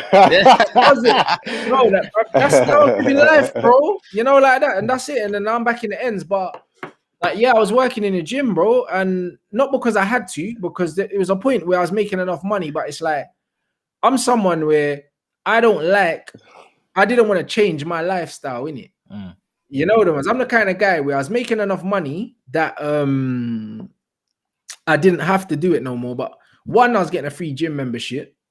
You know them ones, and I just love it. Like I just love not paying for gym. Now I pay for my gym membership. Trust me, man. It's hard to adjust to. Free gym memberships, yeah, because I was so used to having it for so long. I didn't want to give that up. Also, it was like it gave me an excuse.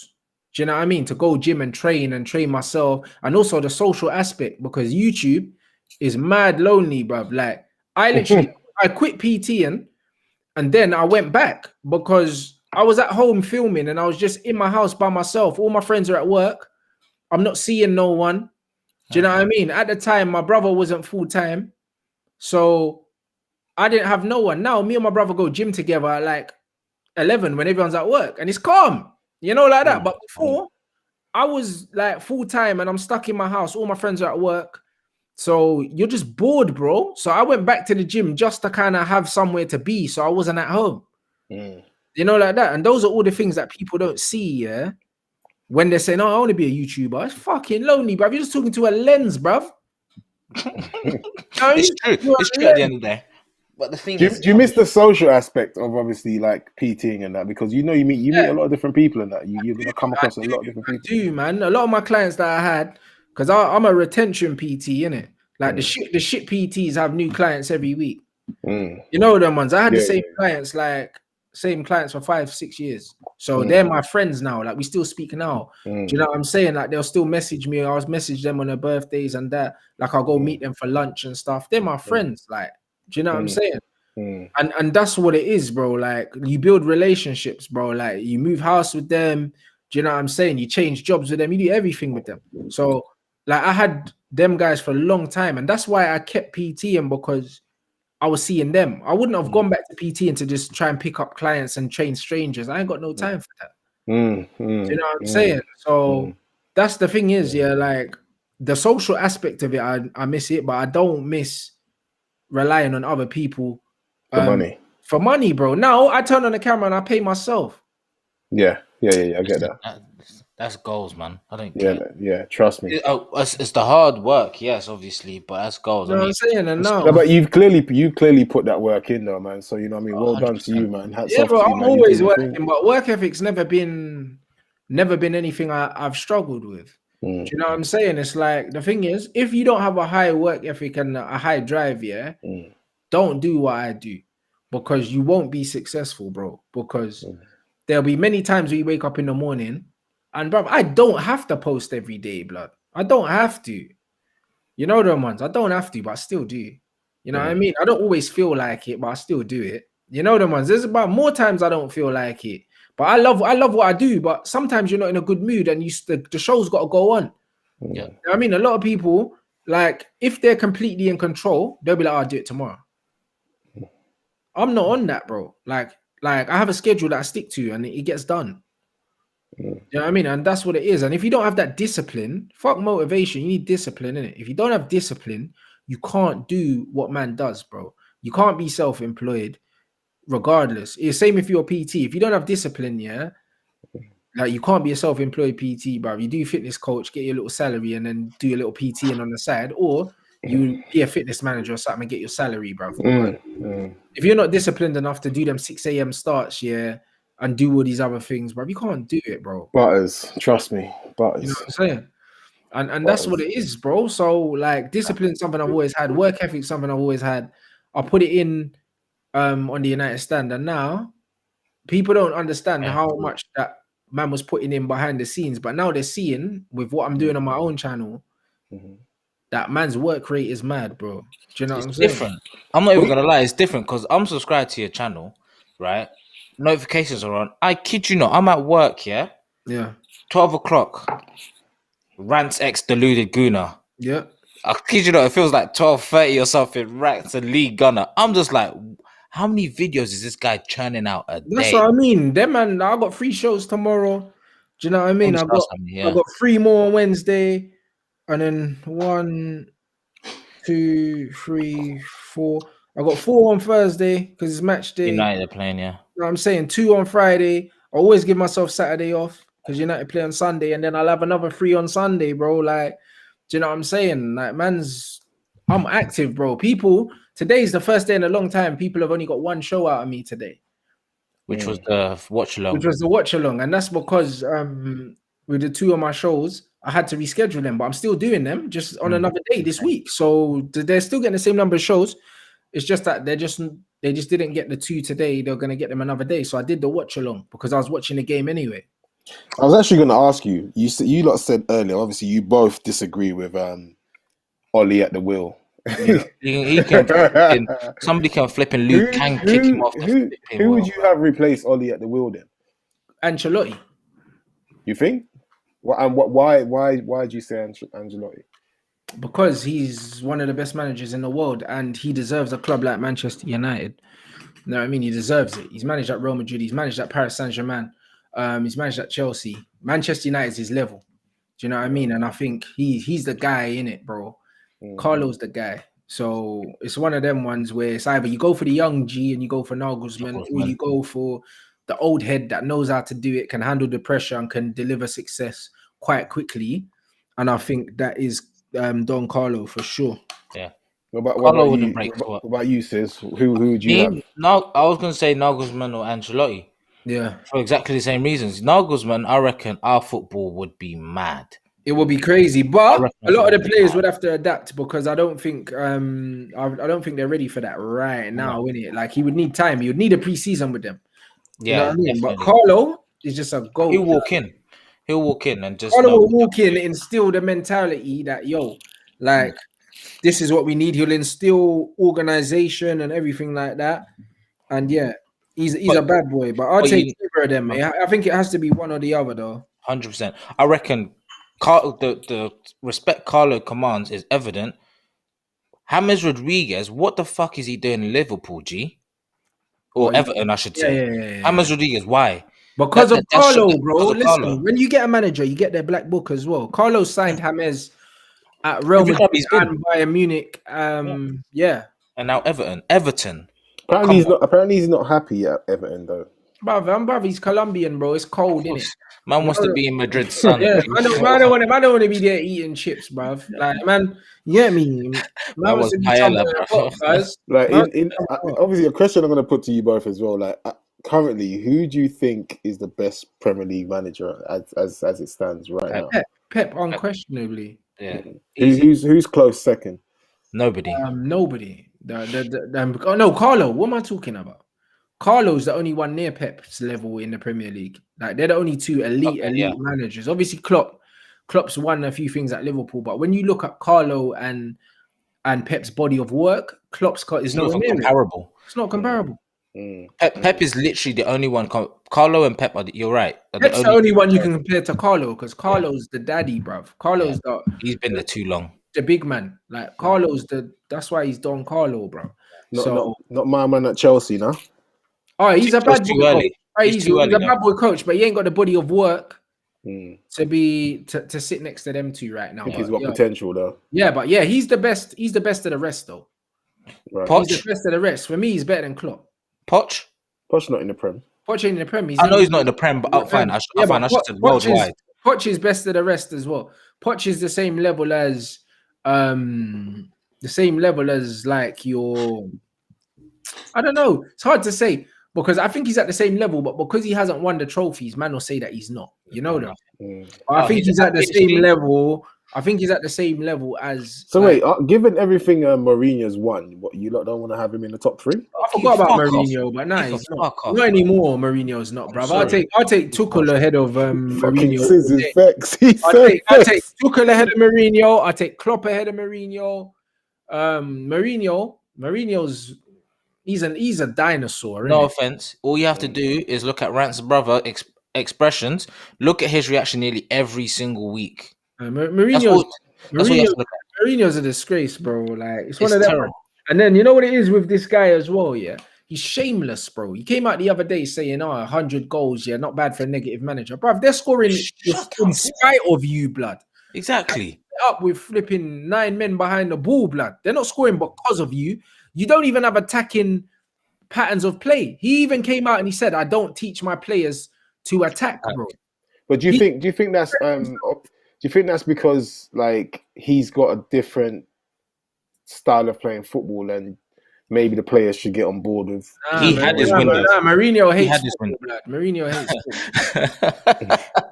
No, but as a United fan, experiencing Mourinho football, yeah, it's not nice. It's not nice at all. And the only times we did anything, like the game that sticks out in my head, 2 games, was when United went to Arsenal and smacked them 3-1. But David De Gea was on God mode, and I'll come back against Newcastle when he had the French connection just working differently.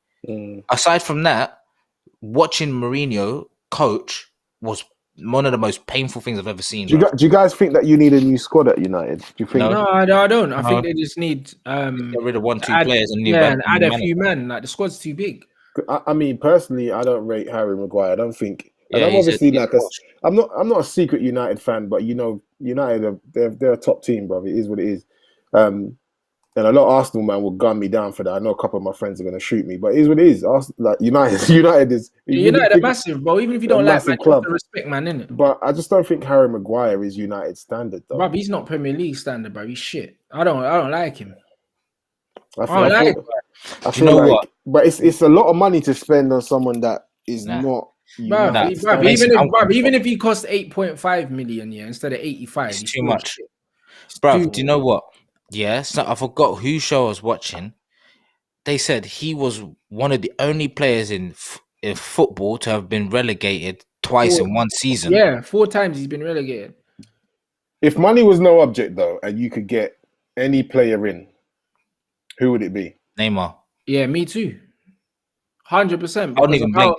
Because literally, Why would you lot bring Neymar in, though? Because that's the kind of player that you spend your hard-earned money to watch play. Do you know what I mean? Neymar is football to me.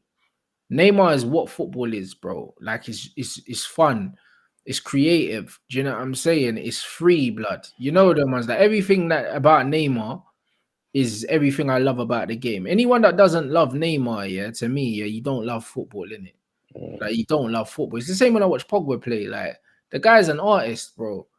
Like the way he plays, the way he passes the ball, the way he controls it, the way he dribbles, everything about what he does is majestic, bro. Like if you don't like, man, you just don't like football, bro. Also, if you lot could get rid of 3 players at United, who would you get rid of? But that's a hard one because it depends on why you're getting rid of them. I'd get rid of Harry Maguire because he's the captain, and I just feel like he sets the wrong tone in it. Like he's not good enough. He's not a natural leader. And we've brought him in and given him the armband, bro. We've put a lot more importance on him than he should have on him because he's a shit footballer. So I'd get rid of him.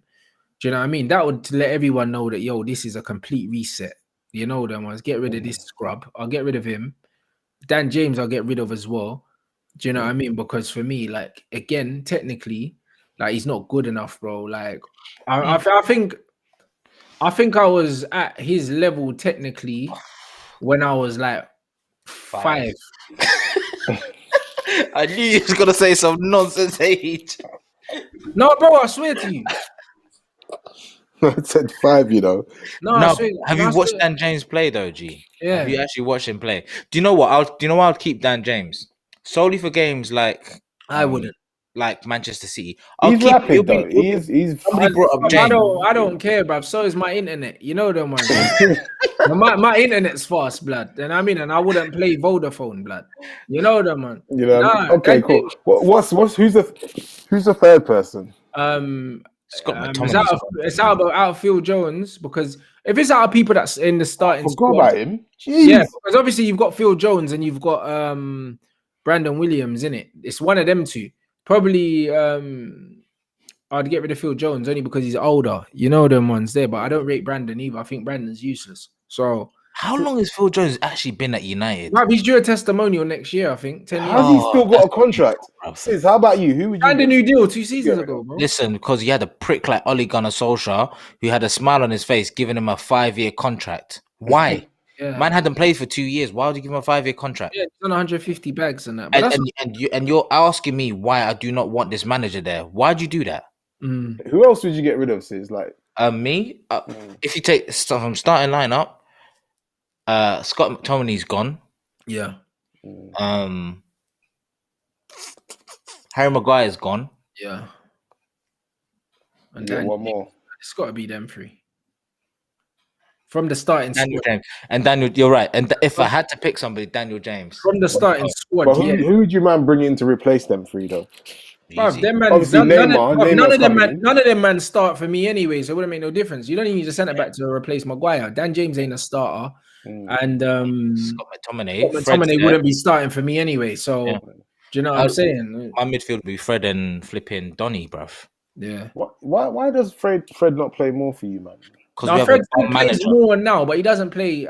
We haven't seen the potential of Fred because, like, the system's dead, isn't it? He's not the best player aesthetically to watch, but he has qualities in it. He does. Yeah. He has got real qualities. The thing is, like, yesterday he made so many interceptions which put us in such positive positions. But then he gives the ball away as well, bruv. So it kind of counterbalances itself. We'll say, but it's like when he wins the ball, he needs someone to take it from him. You know that's why Pogba is probably his best suitor, or that's why you bring in Donny, because Donny's so calm on the ball. Yeah, exactly. Right, I forgot about him. It's like he's out in the cold. IX graduate, man's getting splinters on the United bench. It's mad. I forgot about him. So, like, for you, man, who would be your starting 11 outside what Ollie's already picked? Yeah, we need to wrap this up soon. Shit, it's 2 hours, 10 minutes. Flipping that's why I'm getting the questions in. I'll play Bailly and Donny. I'll play Bailly and Lindelof. So start from the back. Who's your goalkeeper? Drop Maguire. Henderson, I'd start. You start Henderson over. Start Henderson, yeah. I think De Gea is a good goalkeeper, but I think his peak years are behind him. It's run its course, innit? I think Lindelof and Bailly play, then Shaw and Wan-Bissaka. Then I'll play Fred and Pogba, and then I'll play Donny in the 10. I'll play Bruno probably. I play Bruno like floating off the right. I'd play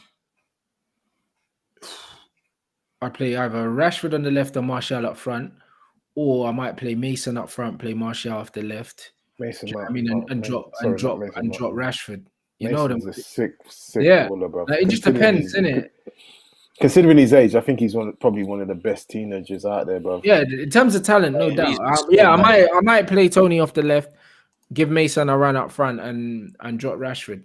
You know them ones, and play Bruno off the right because Bruno goes where he wants anyway. So you know them ones. It's worth trying.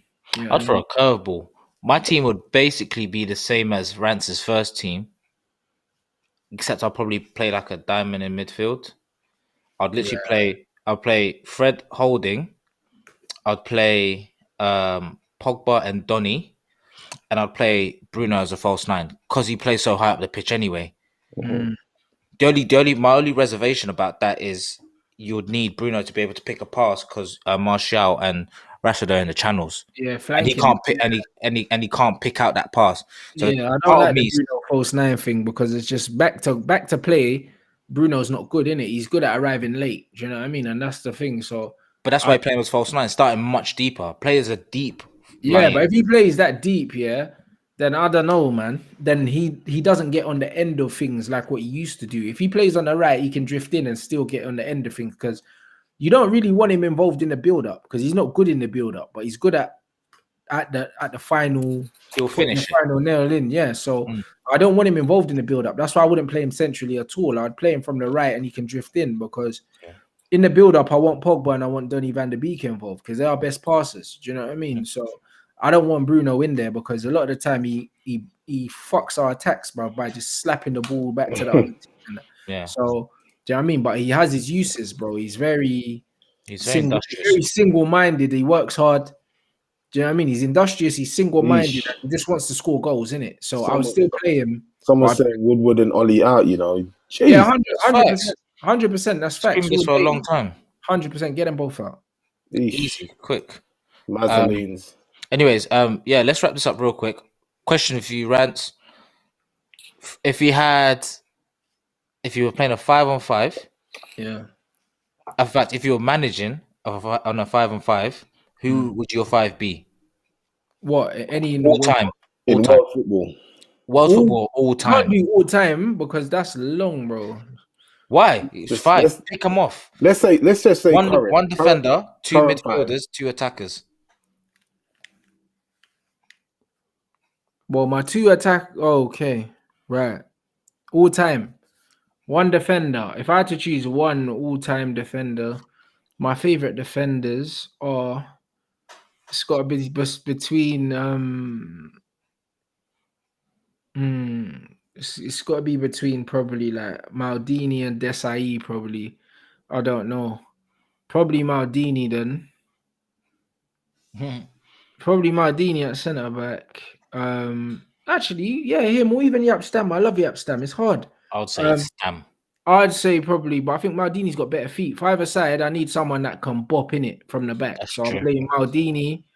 Midfield wise, well, obviously it's got to be Ronaldinho.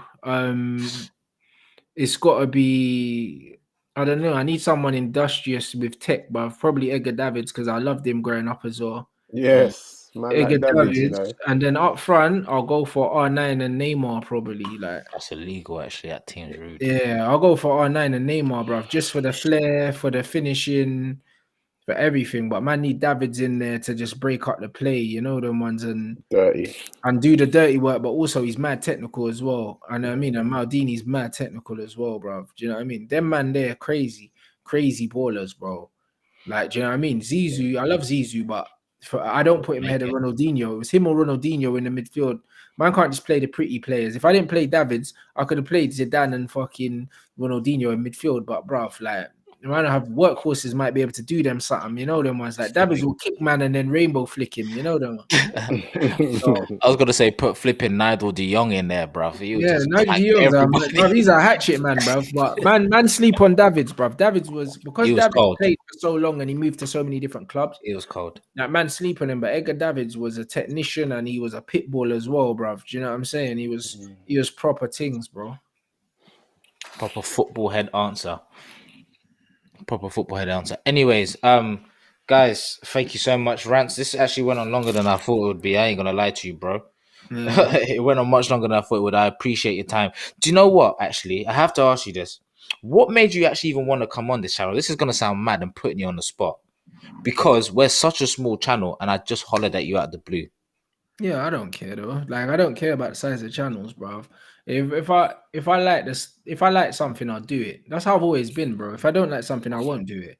And that's me, innit? That's me in a nutshell, bro. It's not about that. Like, there's a lot of people that even I bring on my channel. Certain man didn't even like Statman. He doesn't even have a YouTube channel, bro. He still don't have a YouTube channel. No, he was just a fan of mine, yeah. And I saw his tweets and that, and I liked it. I followed him back, and then I just brought him on my channel, bro. He ain't got a YouTube channel. He didn't even have a Instagram. He just had Twitter at the time. Do you know what I mean? And I brought him on, bro. And now his following's building, bro. Like, if I like something, I like it, bro. Like, I'm the kind of person where certain men have to wait, and then when something gets popular to kind of jump on it, bro. But if I see something I like, then it's cool. Obviously, you lot hollered, yeah. Then I checked out your thing and I was like, yeah, like I like the vibe of this, so I'll do it. But I mean, people ask me all the time, and I just say no, bro. No, I appreciate that. Honestly, it's a nice esteem. So it just depends, innit? Obviously, when I see people doing something that I respect, then I'll support it, innit? No, legit. Luke Kendo Nino, you legit actually have been here from jump. I appreciate you. Man. Yeah, that's what I mean. Big up, really appreciate you, bro. Thank you so much. Thank you, everybody who's actually locked in. It was just a conversation that we wanted to have a rant in it. Just get a different perspective on, because everybody knows rants mainly for football and stuff like that. But again, just listening to the brother, again, basketball, bit of boxing. We didn't even get to talk about music. Just getting some insight on the work rate as well, man. Yeah, the work rate is incredible, man.